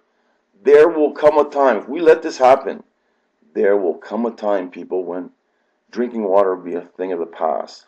When washing your automobiles with water from your hose will be literally a thing of the past. Those will be stories that grandparents will be telling their grandchildren. They'll be saying, oh, Grandpa, tell me about water. Tell me about water. Oh, yes, son, we used to be able to open a tap and drink water right at the tap. Really, Grandpa? Really, Grandpa? Yep, there was lots of it, and it was everywhere. Wow, Grandpa, that's amazing. Wow, and that's what'll happen. Do you want that to happen? Do you want them to truly take possession of things that are natural in this world, that are God-given gift? We need to stop right now. Stop whatever it is that you're being influenced to do, manipulated and mind-controlled, and say, hey, let's think outside of the box. Think outside of that stupid TV set that's getting us defocused from the real issues. We're being enslaved. People say, well, taxes aren't too bad. They're only 15% at this time. Let me tell you something. Okay, you make $100. You pay 15% tax of that, let's say. So now you're at $85. What about when you go spend that money? That's another 15%. So how much are you getting screwed for? You understand? That is what's happening. They're doubling up on everything. We never used to see the price of logistics for a ball of ketchup coming to the table because fuel was cheap. They jack the prices up. As long as, Americans are dependent on oil, they can control us. They've got lots of alternative energies out there. Tons. The lies that hydrogen, oh my God, it's the most explosive gas in the world. Well, that's a crock of crap. They've got ways of making automobiles today that actually produce hydrogen on demand. As you need it, it throws it into the carburetor and away it goes. And guess how much it costs? Zero! Insurance. We here in Canada, we pay so much for insurance. We take it in the poop chute big time. Big time. And I found out recently just how they came about this insurance business, this insurance scam. Many moons ago, there was a guy trying to sell insurance. So what he did, he says, okay, listen, you buy insurance, should your house get a flood, a fire, vandalism, we'll be able to cover it. And people are laughing at them. So they strategically took one street and said, we're going to burn one of those houses. And then we're going to build it. We're going to build it for those people. And we're going to let everybody see. So the people who actually bought insurance, they targeted a few of them. They burned their house down. Then they went and rebuilt their house all brand new, nice and fancy. And the people thought, wow, holy cow, look at that. That guy only paid a couple of dollars a month. And look, they just rebuilt his whole house. Insurance is good. Everybody should get insurance, right? Well, what a scam. What a scam that is, man. What a scam. Guess what? You need to drive your car in the street today? You must have insurance. For what? If you want to insure yourself, that's fine. Insurance should be a personal choice. If you want to drive it on the street with no insurance, that's your prerogative. If you smash, you get hurt, that's your fault. If I smash into somebody else, he doesn't have insurance, that's too bad. He should know he should have insurance. Insurance should be for yourself, your only coverage. Not if you hit somebody else, cover that. No, everybody should have personal insurance because accidents are an accident. It's all a setup. Everything is done by design. Christ, you can only go 60 kilometers an hour at the most on any roads. The highway's what, 100? What is that, 70 miles an hour? But yet you ever realize the average grocery getter will go 160, 170 kilometers an hour. Maybe more, 180. I'm talking the Hyundai, the little 4-cylinder. Even a smart car will bury the needle. What You know what I mean? It's all done by design. These globalists know problems make money. Without a problem, there's no money to be made for these pricks. You know what I mean? Accidents, boom! Insurance companies make money. Auto body places make money. The gas station make it. You need gas, you need food, that's a problem. Well, you gotta buy it. Money, money, money. You see how things work? We need to unite. We need to come together and say, you know what? Basta. There's an Italian saying that says, basta. Enough. Sick of you bastards. What do you think? We're that stupid? We're going to pull over now? Now you think those foreign troops are going to come over here? Realizing that the whole country is awake? Those guys would be like praying on their hands and knees saying, oh God, just let me get out of this thing alive. Because they're going to come over here and get the shit kicked out of them. Believe me when I tell you. Our American soldiers are top notch. Our war veterans have heart. They already proved themselves they defended their country. They're liberators, but yet now you've made them portray themselves as occupiers, and they're not. I'm just blowing off some real pissed off steam today, people, man. I'm Frank Serrano from Liberators of War. Remember, we're all in this thing together. It's not called making money, man. It's called life. What are you doing about it, man? Get together. For the 99%ers out there, I love you, man. Support your brother. And like I said,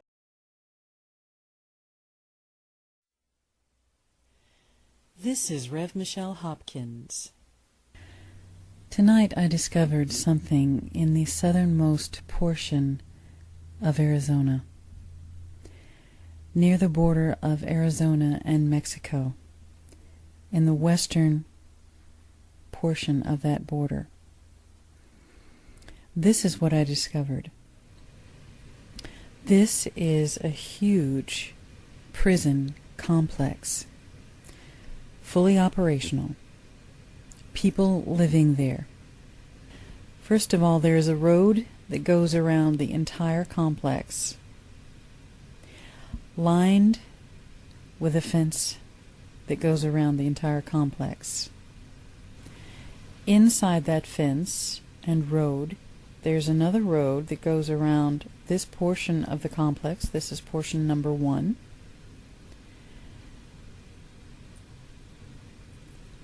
Inside that road is another fence line.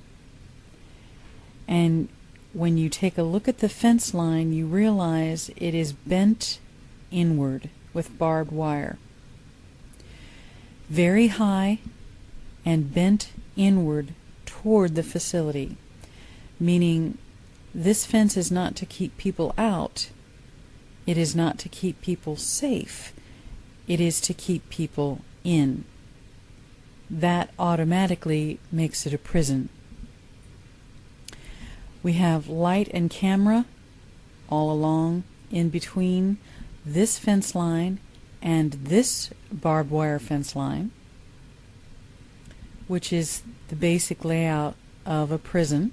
Part 1 of the complex, we have 1, 2, 3, 4, 5, 6, 7, and a center building with one large field in the middle. All of the buildings seem to be fairly well equipped.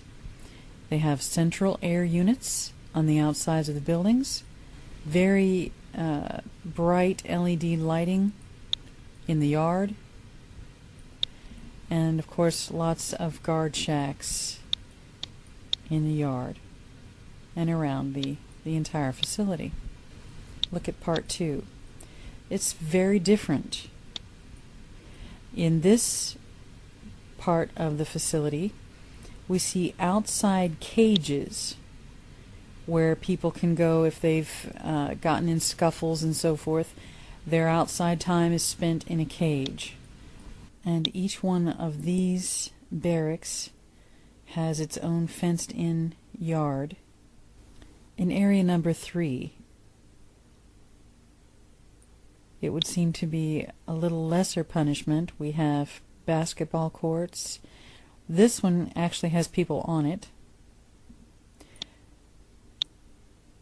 Guard shacks, baseball diamond,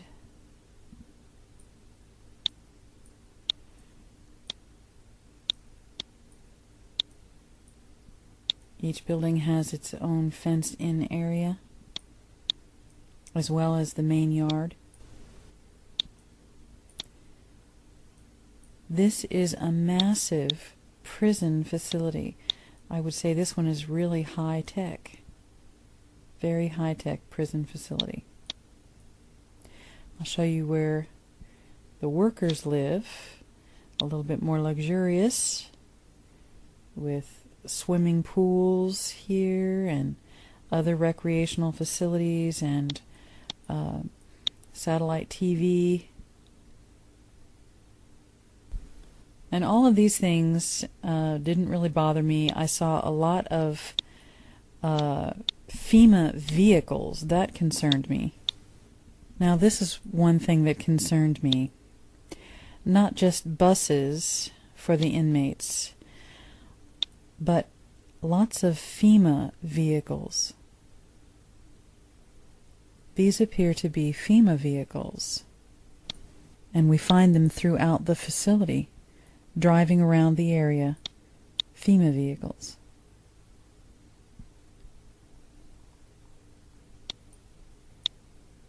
Like that. Lots and lots of FEMA vehicles. Both prisoner transport vehicles that are FEMA and individual agent vehicles. That concerned me. Number one, this facility is not listed among the prisons in Arizona, though it is a very prominent prison out in the middle of the desert east of Yuma, Arizona. Now, associated with this prison, across the road are these very strange fields. When I looked at them, they're pits of some sort, fairly deep, I'd say about 6 feet deep or so, 8 down and 8 across, with some in the middle, with a huge long pit in the middle, so deep that water has seeped into it. In the middle of these pits is what I believe to be a killing field. This is what disturbed me more than anything else. One of these pits that has been dug down into has a fence around the entire pit. It's an entire pit, just open, where you could bring a great many people to stand around. There's no place to sit. There's no place for recreation. There's no one digging there. The only thing in this pit, besides one lamp giving light to only this area of the pit, is this structure. Now realize this is smaller than one of those FEMA vehicles. That's how zoomed in we are. This is about the size of a FEMA bus. It's not as tall as this light outside the fence line that is showing only on this area. Now as we zoom in a little bit, we see this structure laying down flat. This is a platform. This is a light with a shadow. In front of this platform is another pit, a spill pit.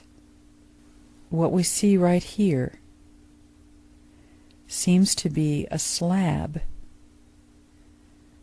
perhaps a slab a person could lay on for punishment.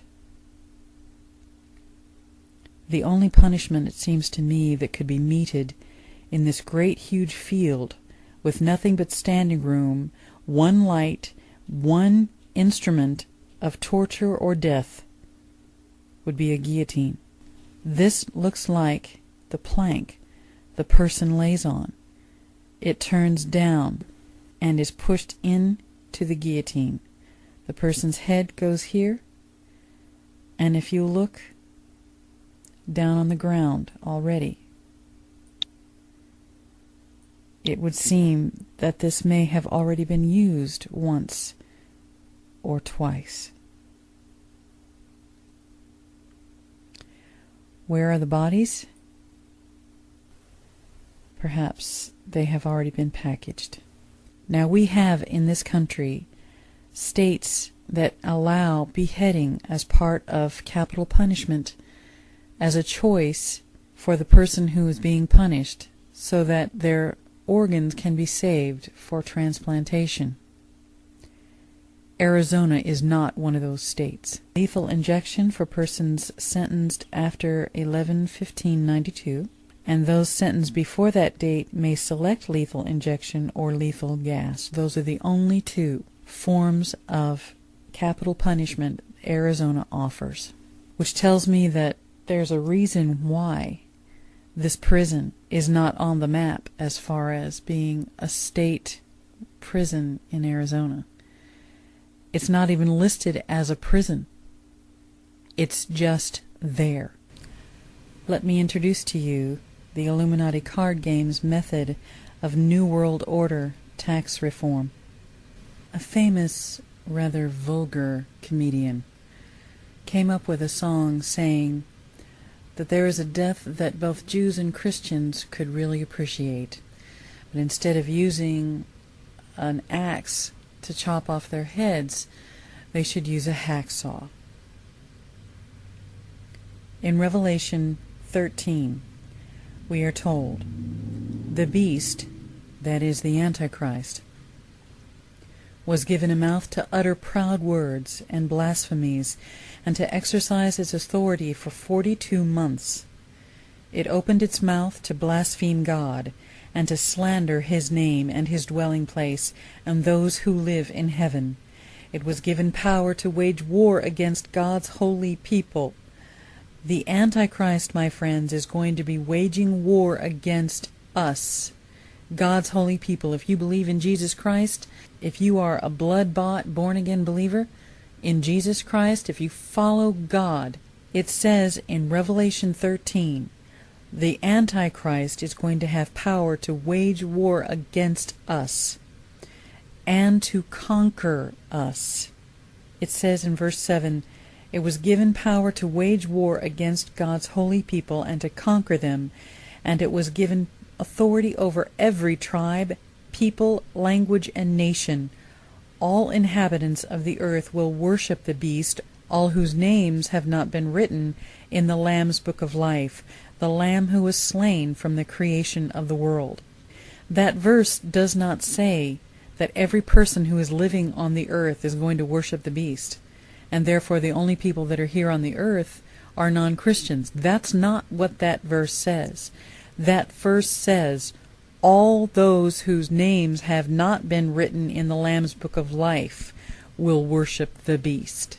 Because we're told in the very verse in front of that verse, those who believe in God and follow Jesus Christ, the holy ones of God, they are going to be martyred. Verse 9, whoever has ears, let them hear. If anyone is to go into captivity, they will go. If anyone is to be killed with the sword, they will be killed.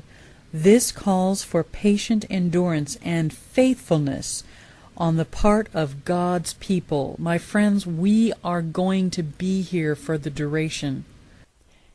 In Revelation 6, during the 5th seal, those who were martyred for the Lord were told to wait a little while longer until the full number of their fellow servants, their brothers and sisters, were killed just as they had been. And this is in the 5th seal of Revelation during the Great Tribulation. Folks, we are here being martyred for the Lord during the Great Tribulation.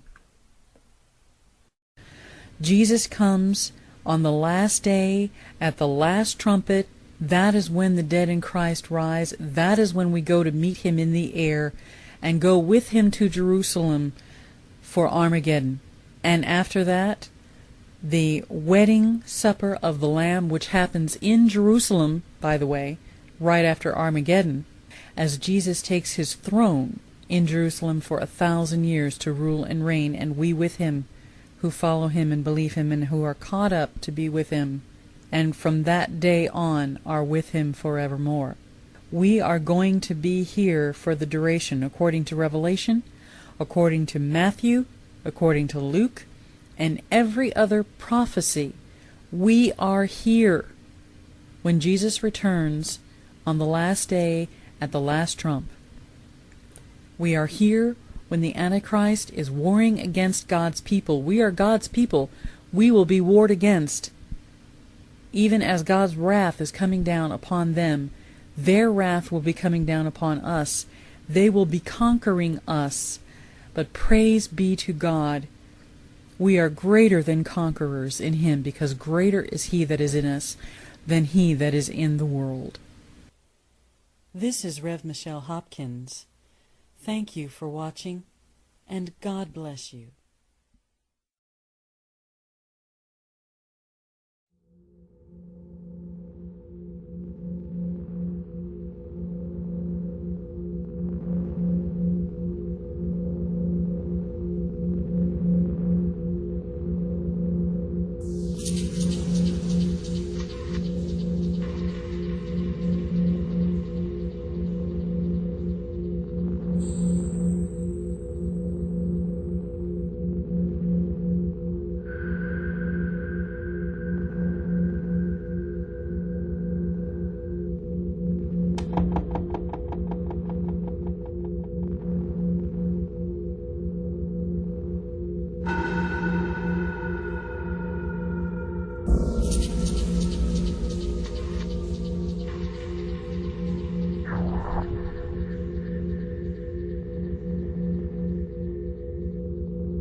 This is not supposed to scare you. This is only supposed to prepare you.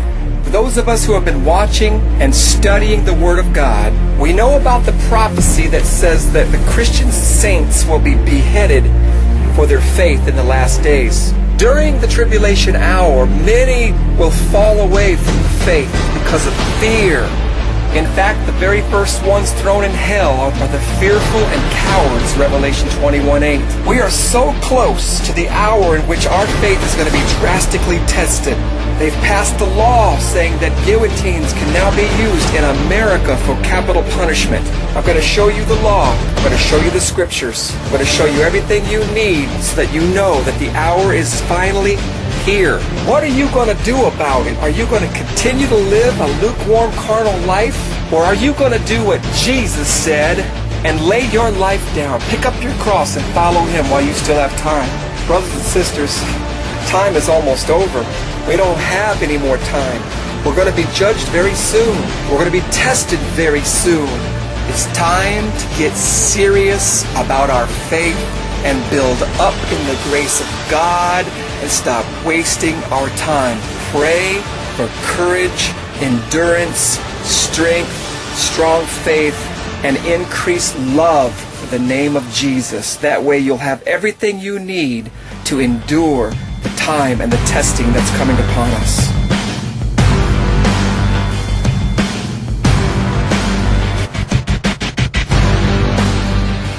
Christian greetings, everyone.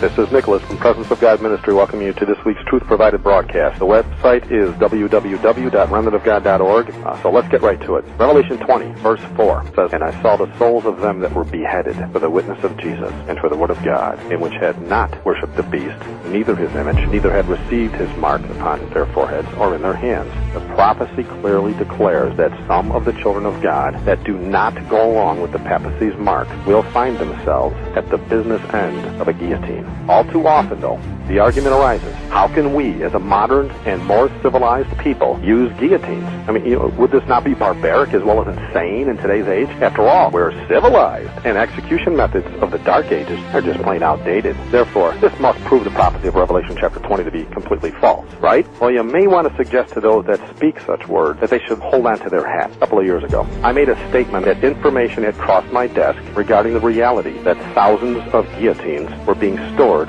on American soil. Not too long ago, I received word that the information received regarding the guillotines was not only accurate, it was actually being lobbied in Washington, D.C. to get them legalized for governmental use.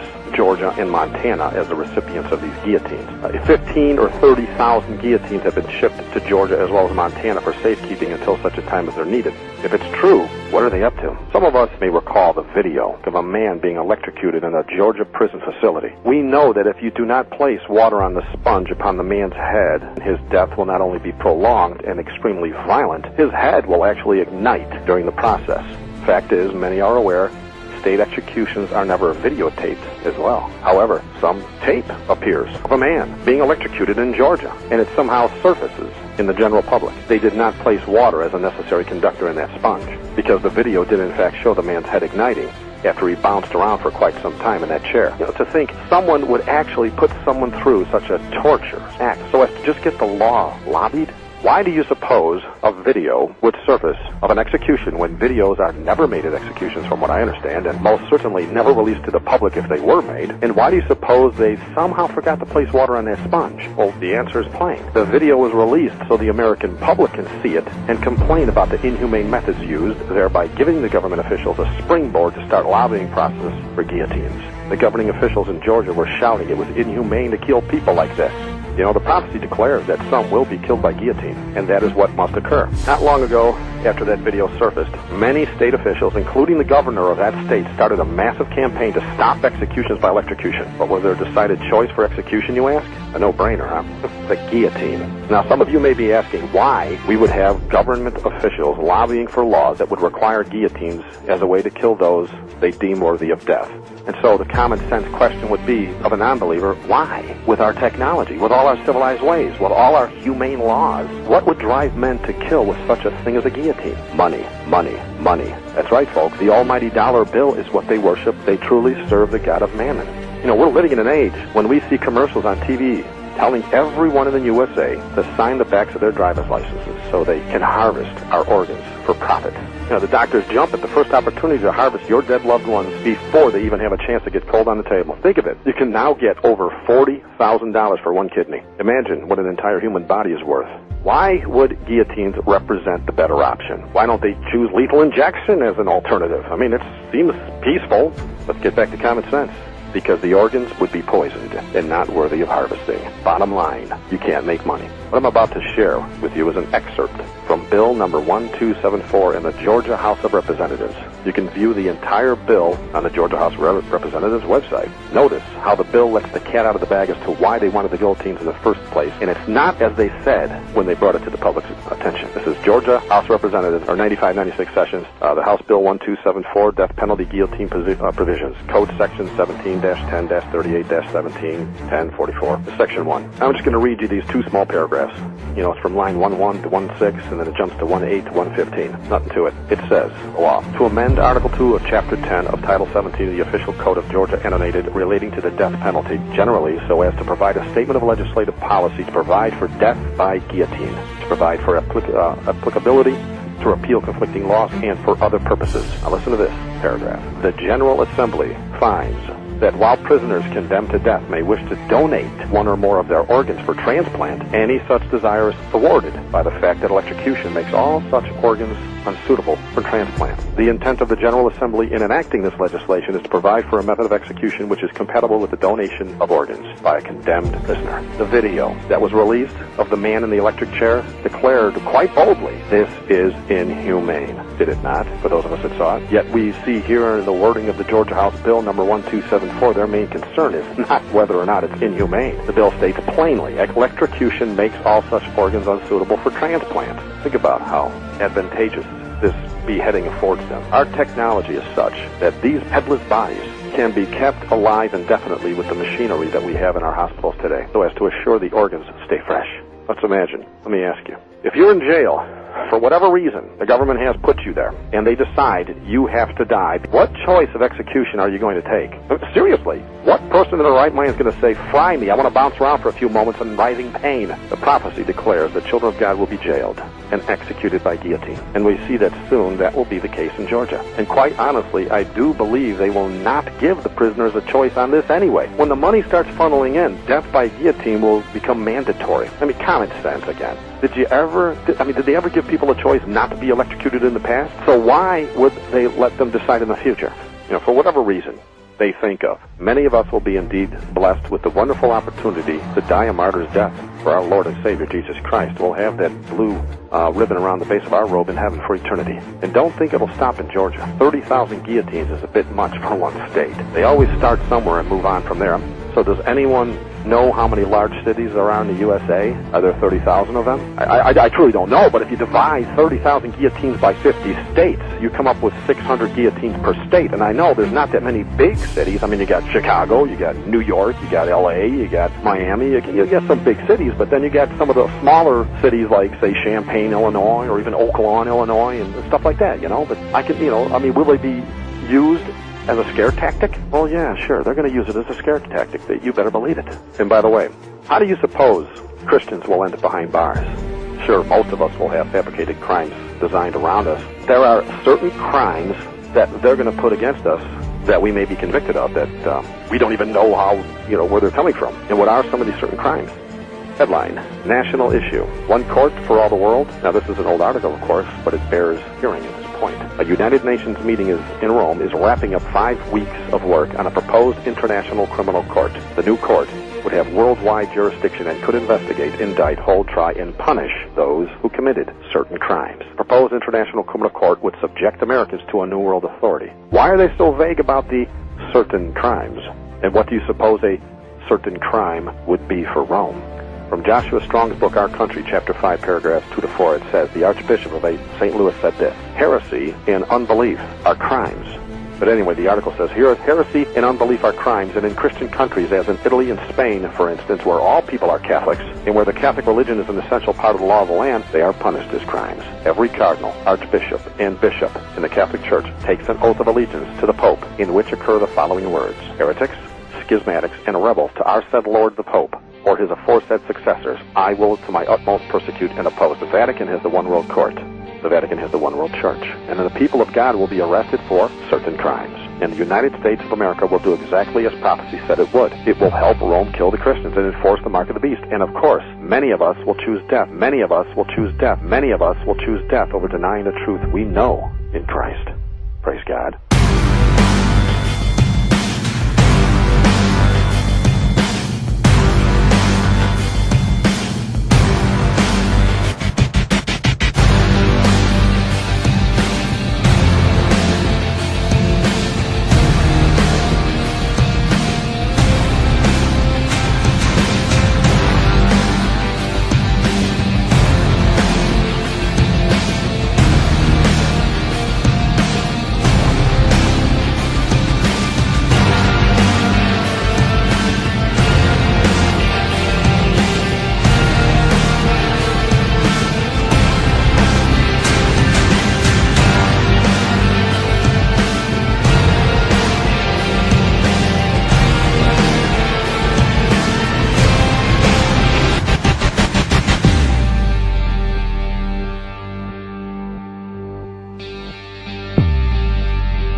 Good morning, everybody.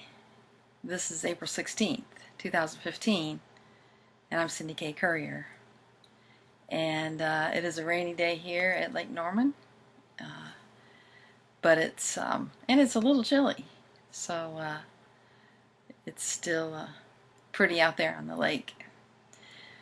I want to thank all of you who have written and provided input on the Articles of Confederation for the Res Publica for the United States of America, and we've gotten some great input below the videos.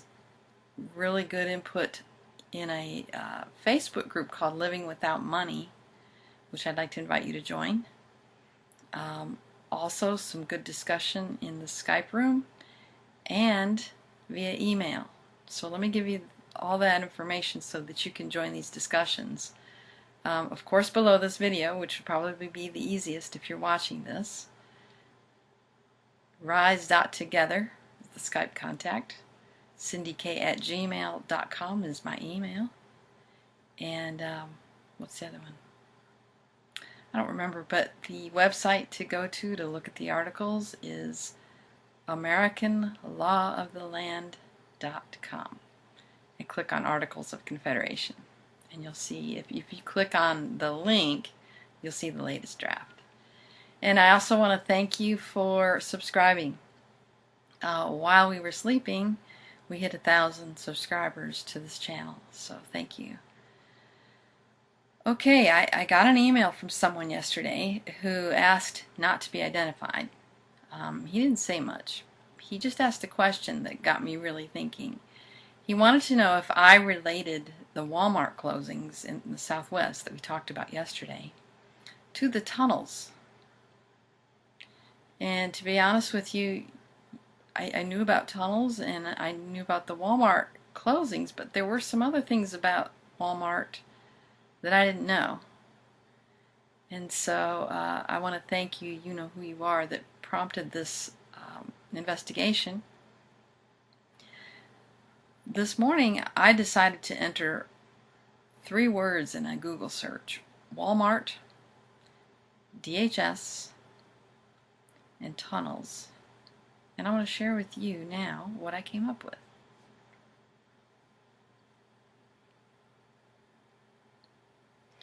Let me put my glasses on. This, as you can see at the top of this page, says this page is an outdated user-generated website brought to you by an archive. It was mirrored from geosites at the end of October 2009. For any questions concerning this page, try to contact the respective author, and they give a site here. This says the official Walmart tunnels of Paulding County investigation.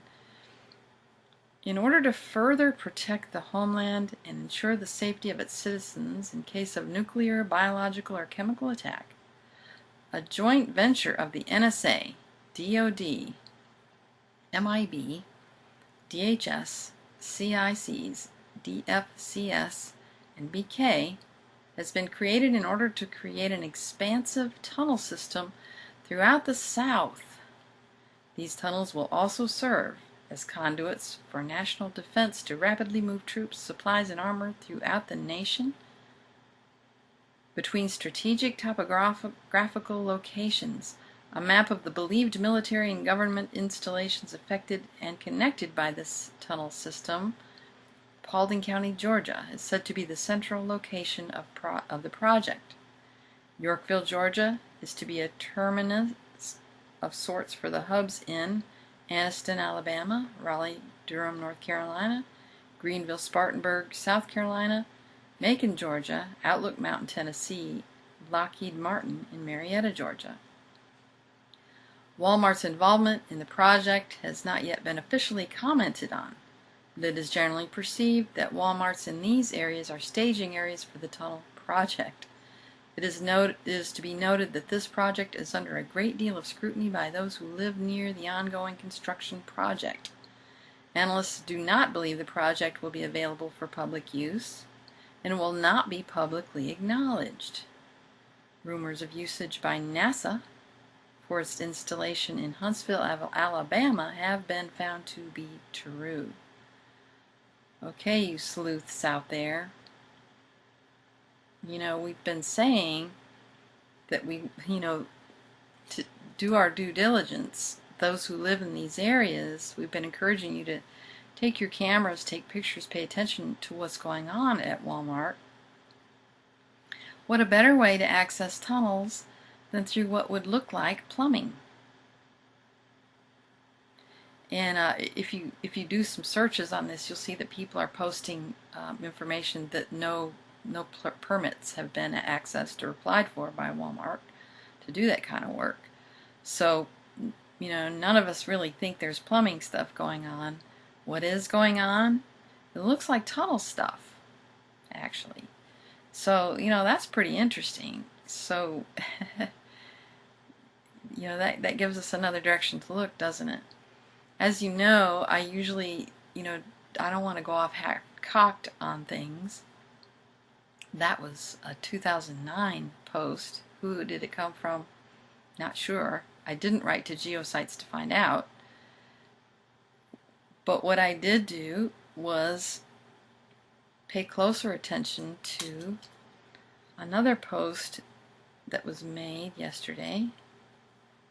In 2010, this came out, and someone posted in one of the groups yesterday from NBCnews.com, Homeland Security taps new partner in terror fight, Walmart.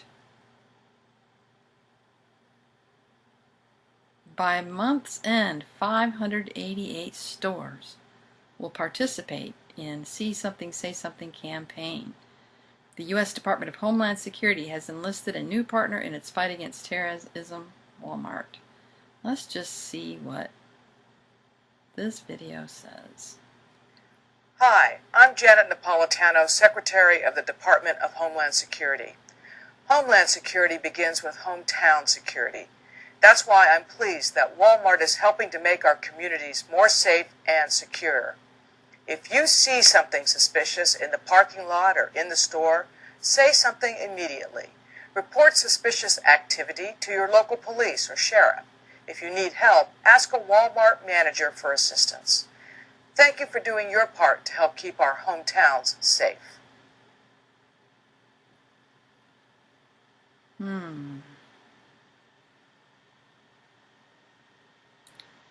Down here in this article it says Fogelman, I guess he's a Walmart guy, said employees won't receive any special training as part of the program, but Walmart managers do work closely with local police.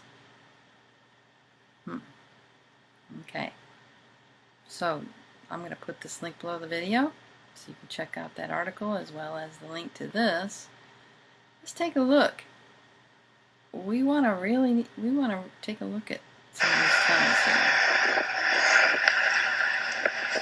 This was posted by the Kim Rob on March 7th, 2013.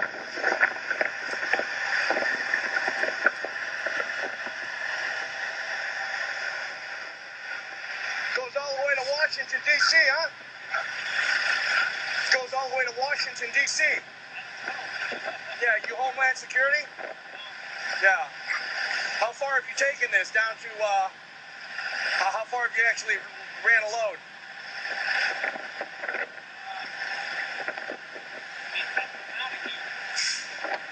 100 miles? Up to Maine? No shit. How many miles do you think that is?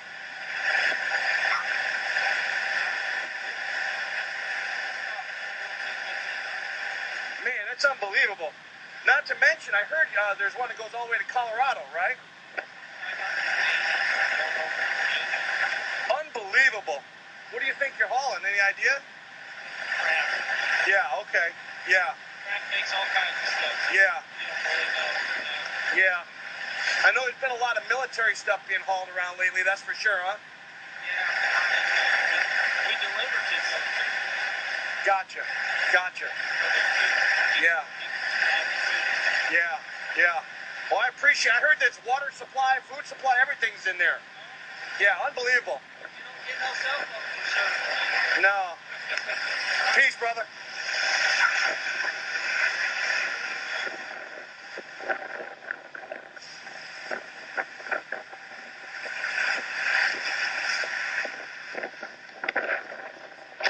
basically, you got an underground roadway system here that runs all the way to Maine, to Washington, D.C., to Colorado.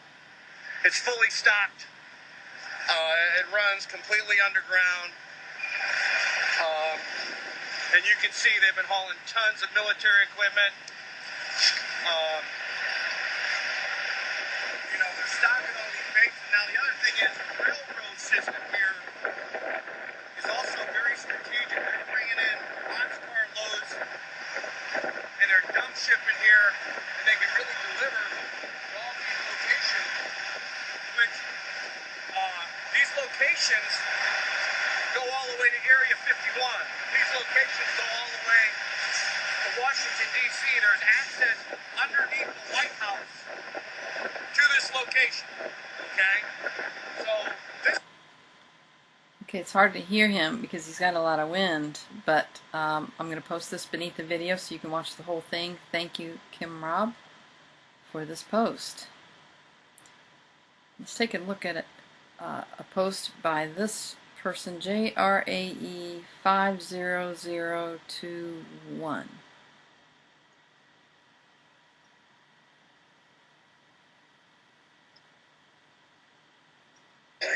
He thought he had been to every single base in America, right? And then he got contracted to do a truck haul for some top secret stuff. So it was a load where he wasn't even allowed to look inside the load or anything. Like, he had to go, drop his truck off. And while this video is going, by the way, I'm going to show you images from this video. They don't go together, but I'm going to put them together to save time and just to give you an image to watch. This is a still while he's talking. So let's continue. Like the night before, and then come back the next morning and pick up his truck all loaded up and sealed, and he had all his documents and stuff. They told him that he had to go out to a place called Iran, Texas, with 2 A's, right? And they said, turn off on this turn off, and it was like 178B. It wasn't even to a street. Pretty cool stuff. So he was driving, he got to the turn off, and turned off, and it was just a dirt road going in the desert. So he goes putting down the desert thing. He gets to a shack, and there's like a shanty town around, and there's those big old like oil things. Oil things, yeah, but they aren't pumping or nothing. And he just says he's seen a Jeep, like a military Jeep, and one guard inside the shack around this like mess. So he goes up, and the guard tells him, well, stay in your truck, let's see your paperwork, all this stuff. He says, all right, I want you to pull your truck over there, stay inside the cabin.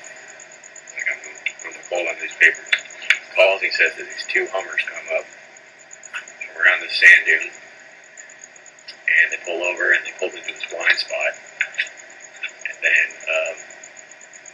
like a master chief comes over, tells him to switch his radio over to a certain channel and to follow the Hummers, and he gives him back his bill of lading, like his slip. He's like, you're gonna need this when you get to the dock. So he's following the Hummers, and he's going up this hill, right? And he says he's driving this big rig. He's been driving big rig for 15 years at the time.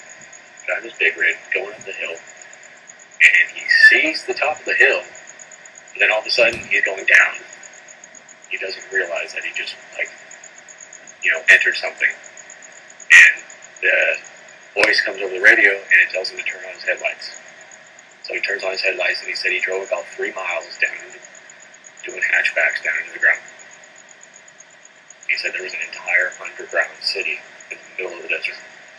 And they took him to a dock and had him wait in the room, and he had to give him that last paper, and they took all the stuff off his truck, and then they had him escorted back out. He said, Mike, I have never in my life seen anything that extravagant. It was literally a city. There was laundromats, there was everything you could think of down there.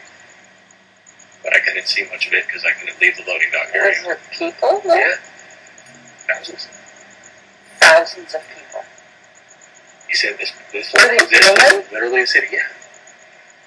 He said just military personnel everywhere.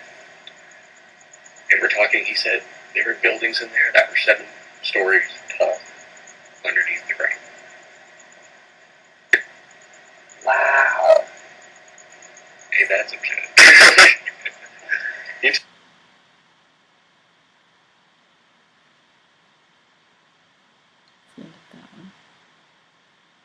society.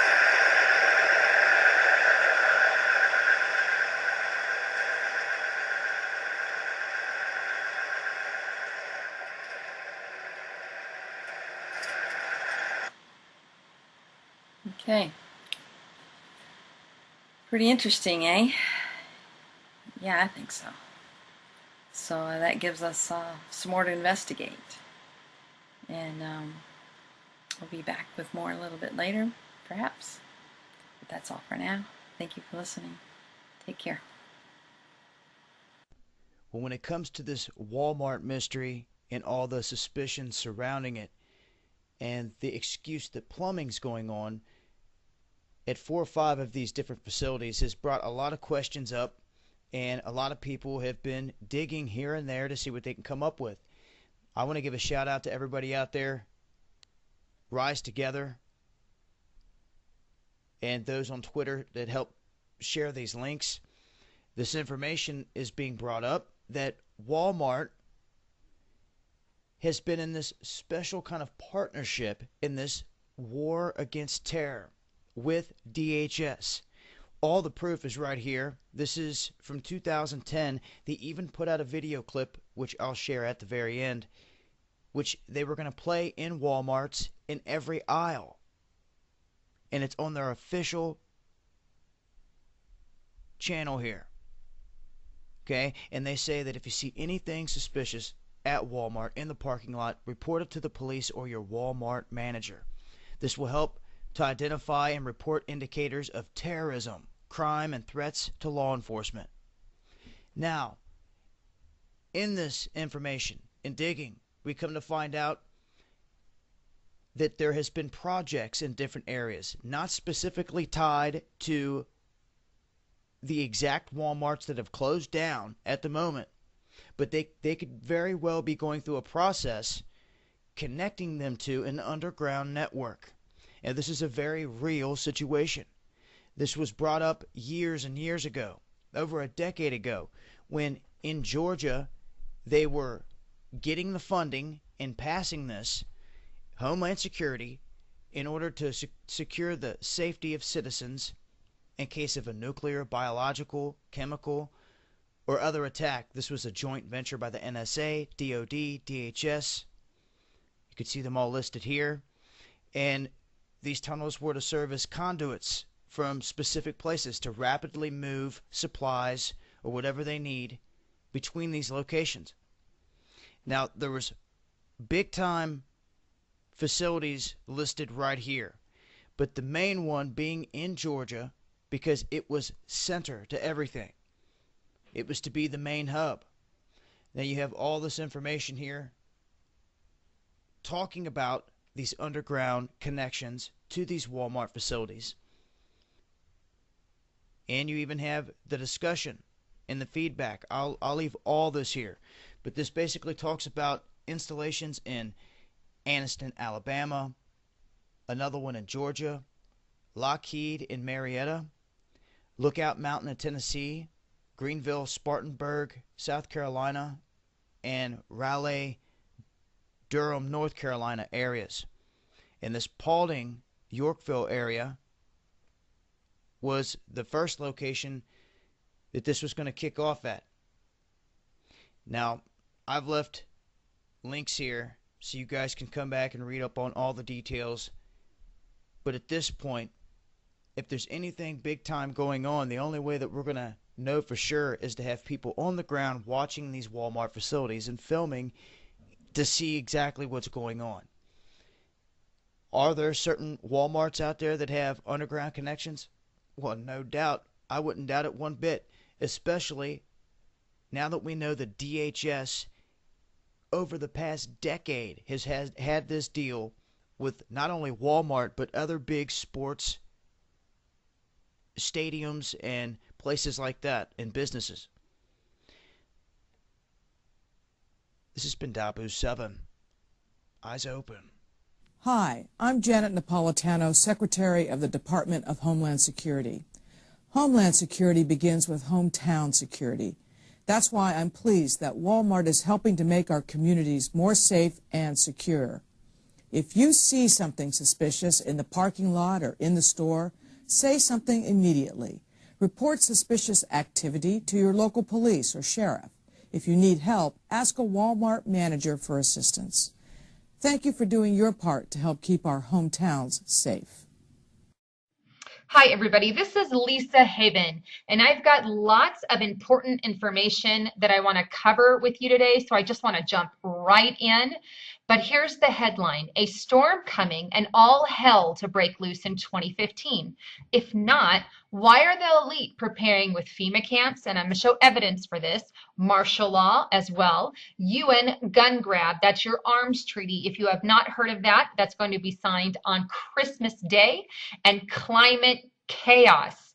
And I've got a shocking statement from the French foreign minister of a massive warning on that. So just hang with me as we dive in. All right, so here's our first article I want to cover, and it's patriotnetdaily.com, and we're going to sit here for just a little bit. But the calm before the storm, all hell will break loose 2015, FEMA and DHS, and this is by John P&D. But let's just dive right into this thing. Something big is about to happen. So many say that they can feel it in their bones. Now, I will be the first one to admit that I feel it in my bones as well, and many viewers out there have stated a similar thing. Could it be in 2015? I don't know. I'm not trying to prophesy or predict anything. What I want to do as a news reporter is just say, hey, I know something's coming soon in the future at some time, and I'm going to give you all the evidence and let you decide. But with that in mind, let's go ahead and enter into this post. But FEMA and DHS. All right. A migration to underground hideouts began 2 years ago in earnest for members of the Alphabet Soup Agency retirees. I knew one of these refugees personally, and he pointed to 2015 as the time when he anticipated that all hell was going to break loose. I wrote an article about the defection of my FEMA contact, his family, and like-minded individuals from FEMA and DHS almost 2 years ago. Pastor Lindsay William recently sent me an email regarding a survival tip for the difficult times ahead. Pastor Williams has been a guest on my show several times, and I sent him back an email asking when he would like to come back on my show. He responded that he has stopped doing interviews. His message indicated it is almost time to stop talking and to start preparing for some very dark days. How do I know? Some of my very best contacts have told me that it is time to stop warning the people because it is now time to start hiding from the wrong people. My initial reaction is to not believe them, but there are too many well-placed sources to not take seriously. So let's just pause right there. First of all, obviously, we know he's stating, hey, it's time to stop talking about it and start taking actions to prepare for these things that are coming up. And I know personally, I have inside people as well who are warning that these things are in our near future. So we just need to have a heads up and start taking everything seriously. This is the warning they are giving us on Patriot News Daily. But it goes on. Jim Mars saw the warning on the wall 5 years ago. In a December 9th, 2012 interview on the Common Sense Show, Jim Mars discussed how approximately 400 to 500 top-level bankers have left their position and have gone into seclusion. Now, let me just stop right there before I move on. This is 100% fact. I did a post just this week about bankers that have either committed suicide or bankers that have left their positions, gone into hiding and things like that. If you want to check that out, you can go to my YouTube channel, but let's go on.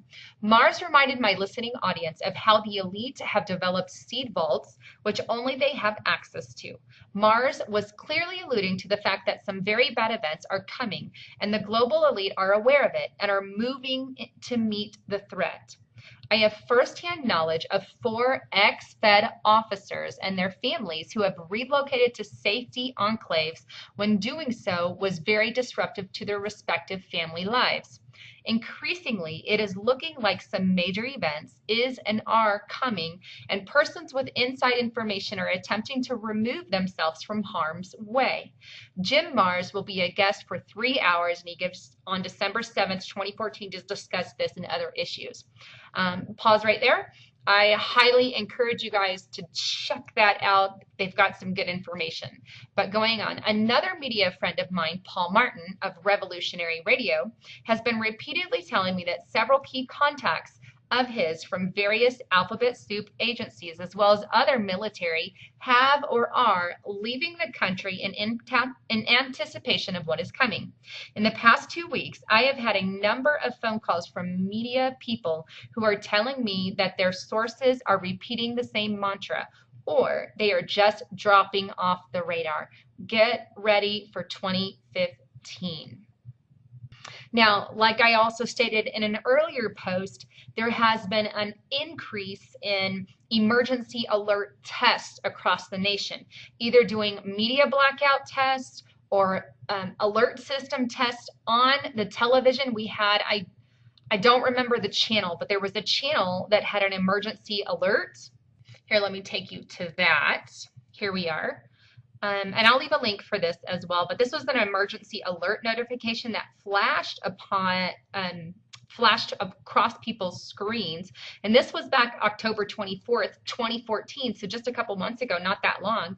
But it said, this is an emergency action notification. All broadcast stations and cable systems shall transmit, this emergency notification message. The station has been interrupted by its regular programming at the request of the White House to participate in the emergency alert system. It goes on to say, I just forwarded it a little bit, during this emergency, most stations will remain on air, providing news and information to the public in assigned areas. This is AGST-GAO2. We will continue to serve the UVerse area. If you are not in the local area, you should tune to stations providing news and information for your local area. You are listening to the emergency alert system serving the UVerse area. Do not use your telephone. The telephone lines could be kept open for emergency use. We interrupt our programming at the request of the White House. Anyhow, that is kind of the gist of it right there. So going back, now that's not the only emergency alert test that we've had. We had, like I said, the one that I got a phone call for. And this I showed on my YouTube video, probably one or two YouTubes back. But basically, I had an emergency communication red alert test, and it was done in my entire town, not just here, but our entire town. And these tests are apparently being conducted all across America in different counties and whatnot. And obviously, they've been performed all throughout time, but there does seem to be an uptick in these particular emergency communications, because I've owned my own house for, I don't know how long, but around on or below 15 years-ish, I've owned my own home, and I've never had this happen, and just recently this has happened to me. So we have all these emergency alerts being broadcast by TV, on television, on internet, where they're doing media blackout. I did show you guys in a post earlier that they went on a rampage and blacked out media for a couple of hours. These are tests that they're doing to prepare for something in advance. Now let's go on. We are in the calm before the storm period. And it states, the late summer and early fall were abuzz with the latest rumors about Ebola. Many of us in the independent media spent countless hours debunking the misinformation putting out by the CDC, e.g. the existence of a previous vaccine, the fact that it is airborne, etc. And just as soon as the Ebola stories peaked in October, somebody in the MSM flipped a switch and virtually all meaningful reports disappeared from the news. Why? Good question. The reason for Ebola's disappearance from the media is simple. It was Christmas shopping time. Makes a lot of sense. America has become a service economy. Most of the retail shopping for the year happens between Halloween and the end of the year. The financial success tied to the Christmas shopping is based upon the fact that people must trust that it is safe to go out into the public. If the public perceived that Ebola could be contracted by going out in public, the Christmas shopping season could be stopped in its tracks, and globalist corporations would not be able to maximize profits. However, this is all about to change. So let's just pause for a moment. I have to say that I agree with him 100%. One of the reasons that we felt this pause in the Ebola information is because they wanted us not to be afraid and to get out there and shop, which is exactly what America did. And we went about our Black Fridays as normal, so to speak. He goes on, what was the Ebola scare all about? Many mistakenly believe that the Ebola scare has been mitigated and nothing could be further from the truth. Isn't it interesting that we never saw a toxicology report about the so-called victims of Ebola? When some of these victims somehow recovered against all odds, these people were kept away from the media. Why? Many of us have privately concluded that we in the U.S. are not dealing with traditional Ebola. What we are dealing with in the U.S. has something designed to give the impression that we are on the verge of an Ebola pandemic in the U.S. Why would the CDC go through such an elaborate charade? The answer is quite simple. The appearance the U.S. was on the verge of the Ebola pandemic gave rise to the governmental preparations that would not raise an eyebrow from an unaware public. And what preparations am I talking about? I am talking about martial law preparations, which could easily be morphed from a form of medical martial law to politically motivated martial law related to not only a pandemic, but to an economic collapse. And believe me, if Ebola or some other dangerous pathogen makes its way into mainstream America, the economy will collapse because people will not be eating out, shopping, attending sports events and concerts, and the service economy as we know it will crumble in a matter of days. Let's pause right there. I agree. You know, I don't necessarily know if Ebola is what it is that's going to crumble our economy. I guess time is going to be the ultimate factor, but I guess it's there. And in a moment, I'm also going to give you a shocking statement from the French foreign minister about a bold statement he said about something that could be hitting us sometime in September. So make sure you're hanging out for that, because there's just a lot of things that are coming at us, and I want to make you aware of all of it. And like I said, Ebola is definitely one of those on the forefront, and they are planning with martial law. This is 100% fact. Now, if you aren't aware of the Arms Trade Treaty, let me take you there. All right, so here I am on United Nations Office for Disarmament Affairs, and yes, this is a legit organization. Sadly, it's part of the UN, as you can see here.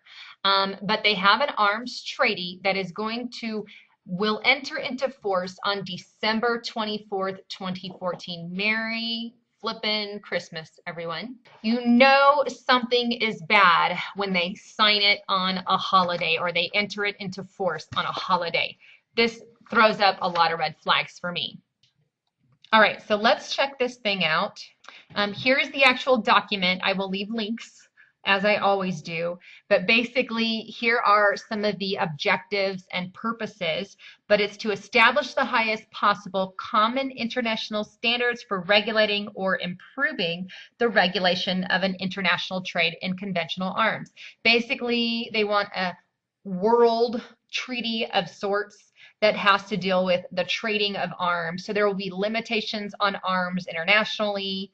You know, it's not a full-fledged gun grab, so to speak, but it is putting certain limitations on the trading of arms and whatnot. It is not good. If you get a chance, I would highly recommend you reading over it. But here's further stuff that it says: to prevent and eradicate the illicit trade in conventional arms and prevent their diversion. The purpose of contributing to international and regional peace, security, and stability, reduce human suffering. See, they always use it as a cause to protect humanity, when we all know that guns protect us. They don't keep us from suffering like they are trying to promote. I'm a big Second Amendment, pro Second Amendment gal.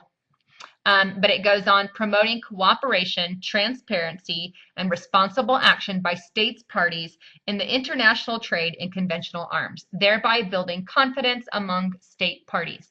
But it goes on to say what exactly this includes is, as you can see, it also includes your small arms and light weapons. But that kind of gives you an idea of what this thing is on. But this is not good news for us. This tells me that their goal, obviously, especially considering they have a division of the United Nations 100% devoted to disarmament of the world, so to speak, and specifically they want to do that here in America. But this tells me that one of their goals is to de-arm us so they can have ultimate control. Because how do you control the people? You take away their weapons. You have a Stalin style, Hitler style, Mao style rule. Disarm the people and the government basically will take over. So this is not something that you ever want to support, but this is a big issue coming up December 22nd. If you have not heard of that, now you have that information. Going back. All right, so here we are back at the Patriot News Daily, and he goes on, martial law preparations arising out of Ebola scare. I just showed you that they do plan on having that arms trade treaty come across real soon. And like I said, it's going to put some limitations on our guns, and be aware stuff is coming down. By this point in the article, some are saying that, okay, Dave, name some sources, something concrete that we can wrap our minds around. And I just showed you something concrete. And these people are correct in demanding as much concrete information as possible. I agree. There is a point in the article where logic and common sense outweigh doubt and cognitive dissonance. Judge a man by his actions, not by his word. Forget everything you think you know and learn about Ebola scare of this past summer and fall. Simply consider the actions and implications of the following event. Now, I'm going to show you another document in a moment. But here he says, the U.S. has detailed procedures to deal with a pandemic outbreak, and it carries the force of law. Under Section 361 of the Public Health Act, 42 U.S. Code and 264, the U.S. Secretary of Health and Human Services is authorized to take measures to prevent the entry and spread of communicable disease from foreign countries in the U.S. and between states. The authority for carrying out these functions on a daily basis has been delegated to the Centers for the CDC control. The CDC utilizes two basic strategies when trying to contain a public outbreak of something as deadly as Ebola, and they are these two things: isolation and quarantine. All right, here we are at the actual code, 42 U.S. Code 264, regulations to control communicable diseases. If you want to pause and read this, you can, but it verifies all of what he just spoke about. I'm not going to get into it, but I'll leave you a link. Back to the post. So he goes on, Paul Watson opened a lot of eyes with the following statement.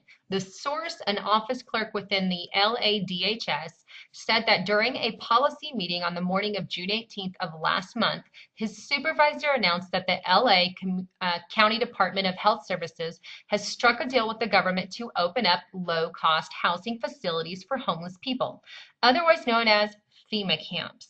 The source said that his superior ordered staff not to use the term FEMA camps. One look at who is behind this program should raise eyebrows of every person, as it is being ministered by the Department of Health Services. And here is the quote. In an effort to respond to the high need for recuperative care services, Housing for Health will open a 38-bed recuperative care site in South LA this summer. The goal of recuperative care is to provide short-term housing with health oversight of homeless DHS patients who are recovering from acute illnesses or injury or of conditions that would be exacerbated by living on the street or in shelters. The site was renovated to serve patients with mobility impairments and provides wheelchair accessible communities, space indoors, and in an open air courtyard. The site will be operated by LAMP Community, a nonprofit agency with over 25 years of experience providing services to homeless individuals. Now, while this sounds absolutely fascinating and good, there is more to the story. Because remember, they are hiding it. It is bringing these homeless people to FEMA camps. And we don't know exactly what is going on there, but we know that they are bringing them to FEMA camps, and they are told not to call them FEMA camps, even though that is what they are. And he goes on, can't talk about FEMA camps. Where there is smoke, there is fire. A memo from Health and Human Services, as administered by the CDC, speaks about setting up isolation facilities. Todd Stearns, Fox News contributor and talk show host, has interviewed unidentified sources, including doctors, nurses, and counselors, who say that while working with the new illegal immigrants at the Lackland Air Force Base in San Antonio, Texas, and he found that these civilian employees are being threatened by the East Germany Stasi contingent of the Department of Health Security with prison if they report how bad the health conditions are and how much at risk American public is being placed under. Keep that in mind. We are taking people to these places, but they are told they're not allowed to talk about it with the threat of imprisonment. Now, here's an excerpt from his report from Stearns' Fox News. We have so many kids coming in that there was no way to control all of the sickness. All this stuff coming into our country, she said. We were very concerned at one point about strep throat going around the base. Both the counselor and the nurse said the superiors tried to cover up the extent of the illness. When they found out the kids had scabies, the charge nurse was adamant. Don't mention that. Don't say scabies, the nurse recounted. But everybody knew they had scabies. Some of the workers were very concerned about touching things and picking things up. They asked if they should be concerned, but they were told not to worry about it. Kind of like we're told with Ebola and other things that come out and about. Now, sorry about that. The Stearns report issued an ominous warning, and he said, my sources say America should be very concerned about the secrecy of the government camps. This is a huge warning. People constantly say that these things are not real, yet this is exactly where they are sending our homeless, where they are sending some of the immigrants, and some of the immigrants they're allowing loose into the country all over, so not all of them are being sent there, but some are. And we have sources for these things, and yet people still try to deny them. It doesn't make sense to me. But this is what it is. Now, at about the same time, InfoWars reported the same kind of observations in Houston, Texas, and later in Phoenix. Since May of 2014, the country has been besieged with reports, pictures, and videos of UN vehicles in our country. Fox 5 San Diego ran sightings of these vehicles have been widely reported beginning last spring, and this had led to some suspect that an occupation force is being mobilized. Let me pause right there.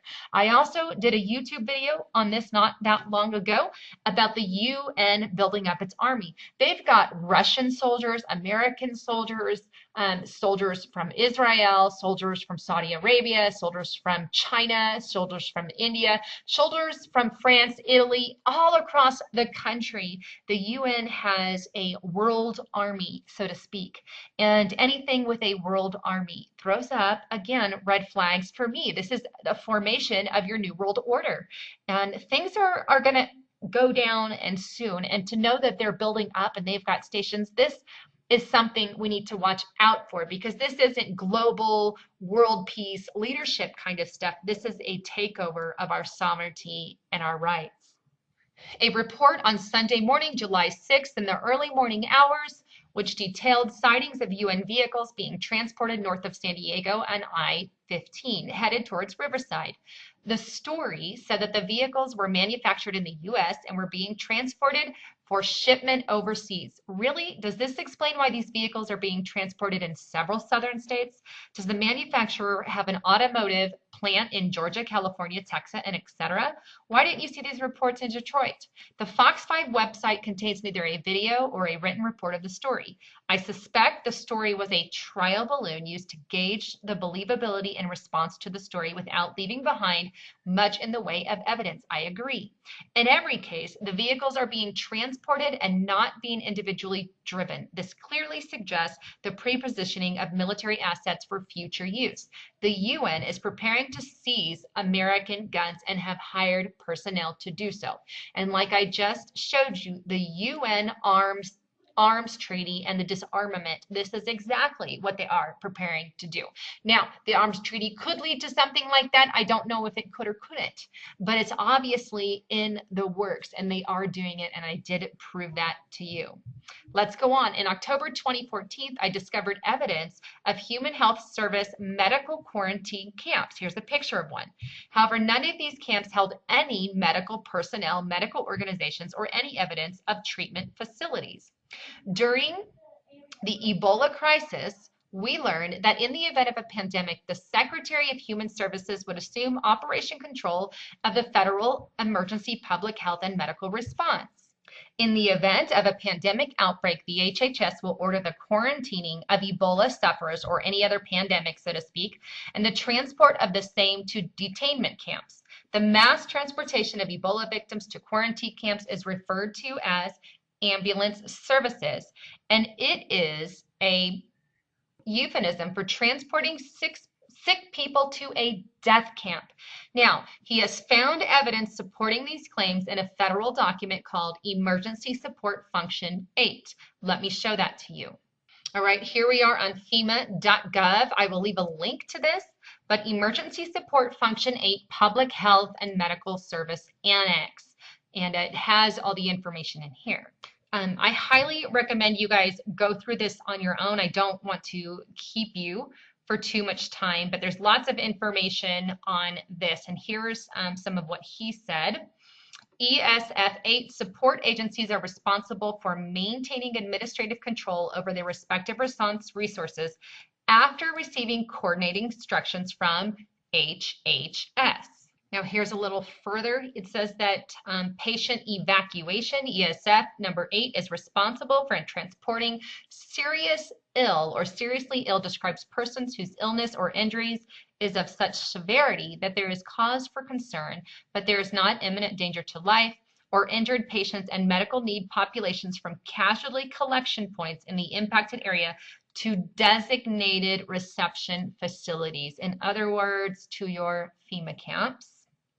It goes on, ESF 8 may request the DOD, the VA, or the DHS, or FEMA via the National Ambulance Contract to provide support for evacuating seriously ill or injured patients. Support may include providing transportation assets, operating and staffing NDMS, federal coordination centers, and processing and tracking patient movements from collection points to their final destination receptive facilities, or again, your FEMA camps. Now, I'm all for if a virus breaks out, quarantining or, rounding up folks that get it. Because obviously we don't want, others to catch it and for it to spread like wildfire. I get it. But the thing is, I'm trying to prove that these FEMA camps do exist. They are there and they are around, and they can use them for any reason. We have executive orders that name that they can use them for any reason under the sun. If they want to use them as a quarantine because of an outbreak, they can do that. If they want to use them because they round up patriot dissidents, so to speak, then they can do that. If they want to round up Christians or Catholics or whoever it is that they want to target, they are going to do that, or veterans in this case, whoever they want to do. Now, my question here is too, I don't see a particular medical personnel in this list, but I do see, as you can tell, that I think they have the Red Cross on staff, and they have people that they can seek or ask for medical help from, but according to this, they don't have any medical staff at those particular FEMA camps in general, and I'm going to get into that in a moment, but they can ask for additional help from certain,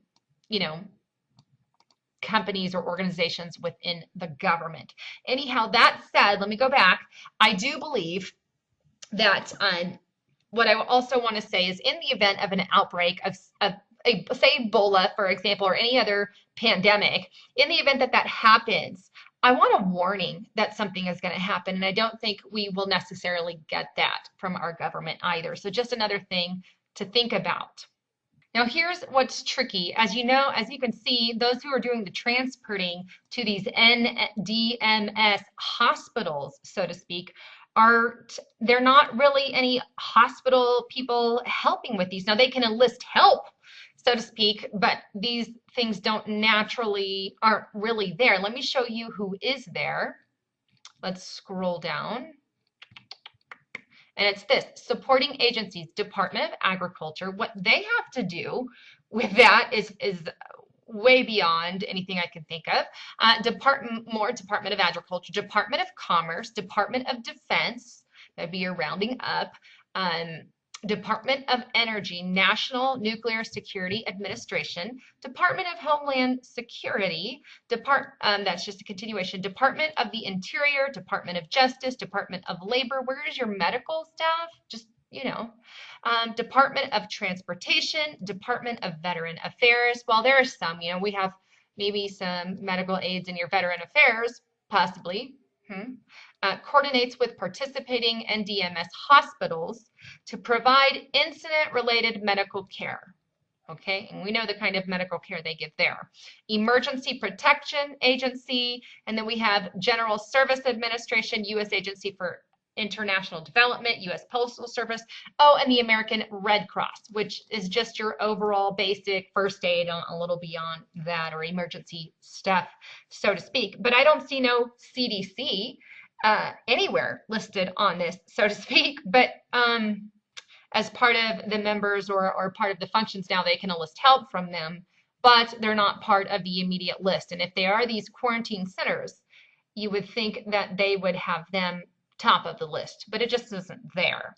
And he goes to explain that in here as well. He says, according to the document, the DoD is the only recognized federal partner responsible for regulating and tracking patients transported on DoD asserts to appropriate treatment facilities or these hospitals. However, however, other agencies may assist with isolation and quarantine measures with point of distribution operations. And here is where he lists the participants, which I just showed you, all the way to the Red Cross.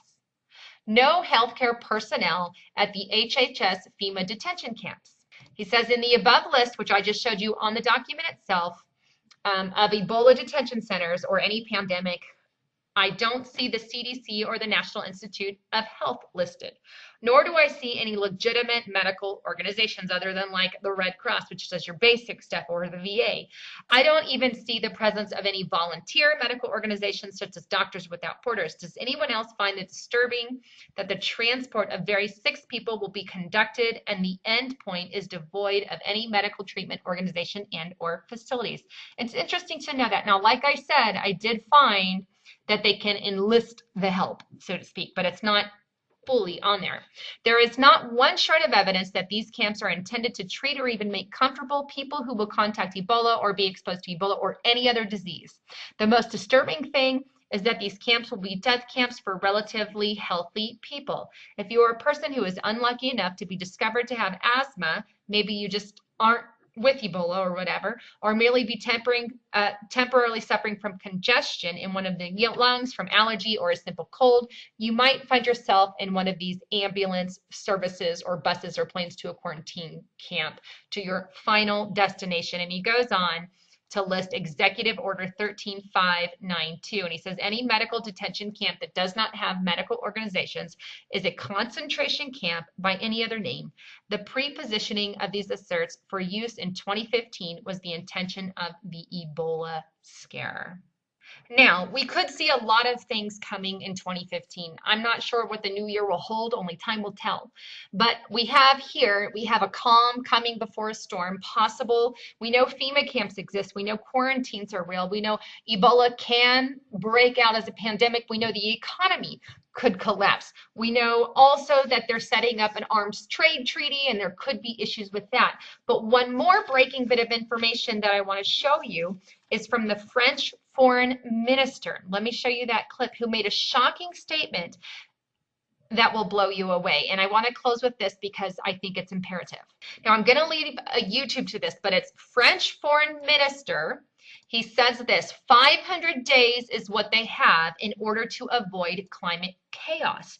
Now, I don't exactly understand why he said that or what he meant by that, but let me play the clip for you.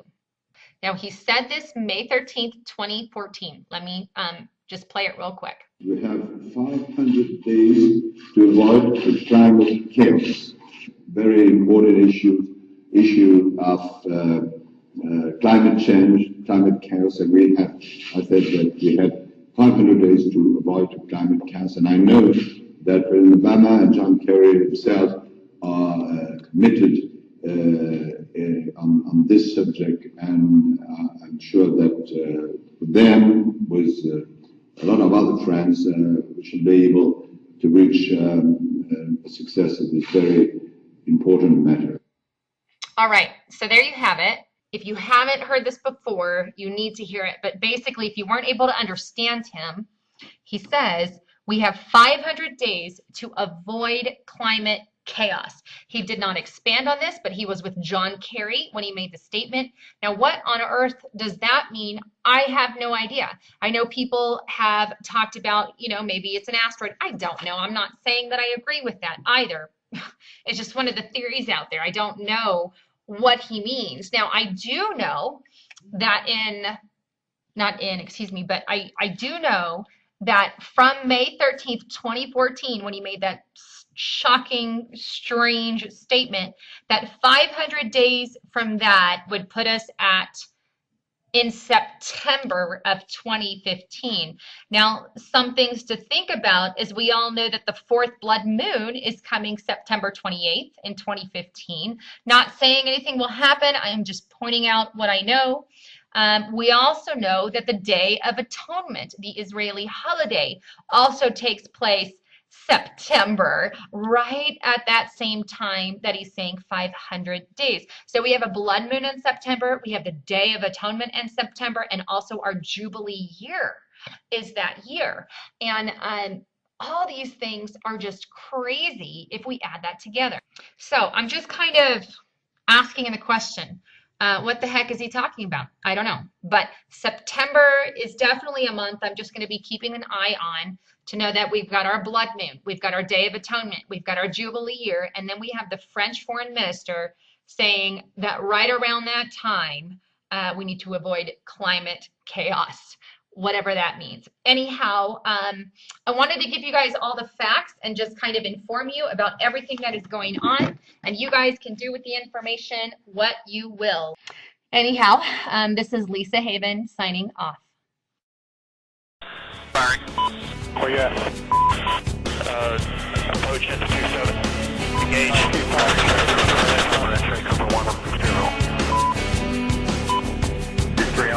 You are hitting the guys with the RPGs right now. Welcome to your life. There's no turning back. Even while we're sleeping, we will find you acting on your best behavior. Turn your back on Mother Nature. Everybody wants to. There's a room where the light won't find you. Holding hands while the walls come tumbling down. When they do, I'll be right behind you. So glad we've almost made it. So sad they had to fade it. Everybody wants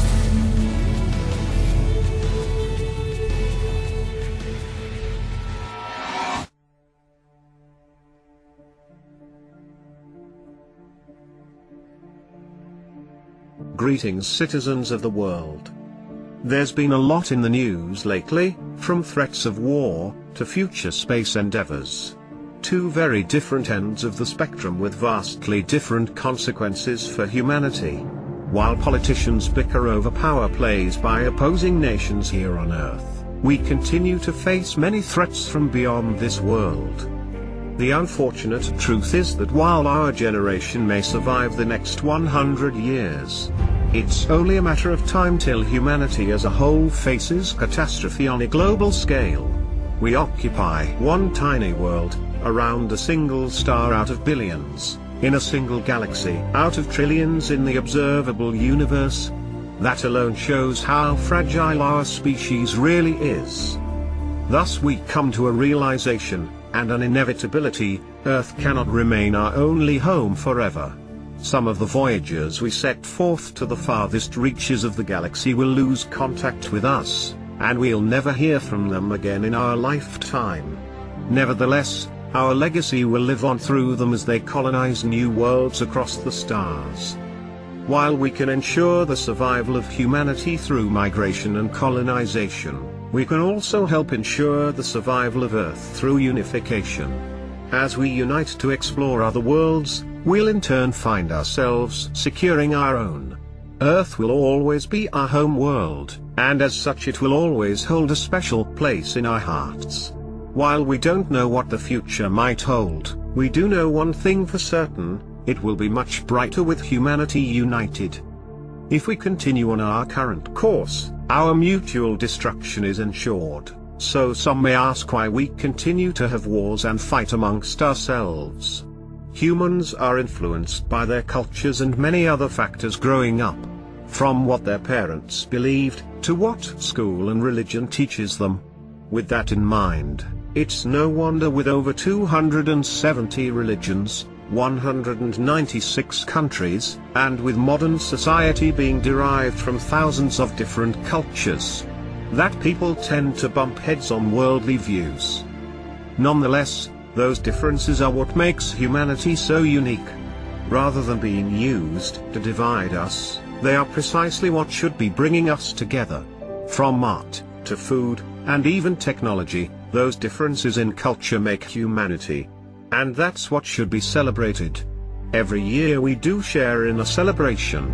People from all over the world come together to celebrate the new year. We stand together and share in our cultures, and for one day we are united as a planet. Now we must channel that same energy and use it into coming together again, not for personal gain, not for the promise of money or fame, but to embark in the greatest journey humanity has ever made. It took just 12 years to go from launching the first artificial satellite, to landing humans on the moon and returning them back to Earth safely. In the 43 years since Apollo 17, humanity has never gone back, nor accomplished a greater manned mission. Not for a lack of money, nor a lack of technology, but because priorities changed and collectively humanity no longer has the drive to venture beyond Earth. With that being said, the direction and future of humanity itself is on the line, and our priorities must be clear. Due to the theory of special relativity, interstellar travel is possible within our lifetime, and entirely doable with technology that on a much smaller scale already exists today. Therefore the choice is now entirely up to you. Will we unite as a species to ensure the survival of the human race, and boldly explore the unknown? Or will we continue to fight each other and play Russian roulette until all the chambers are loaded? We are anonymous. We are legion. We can forgive, though we shall never forget.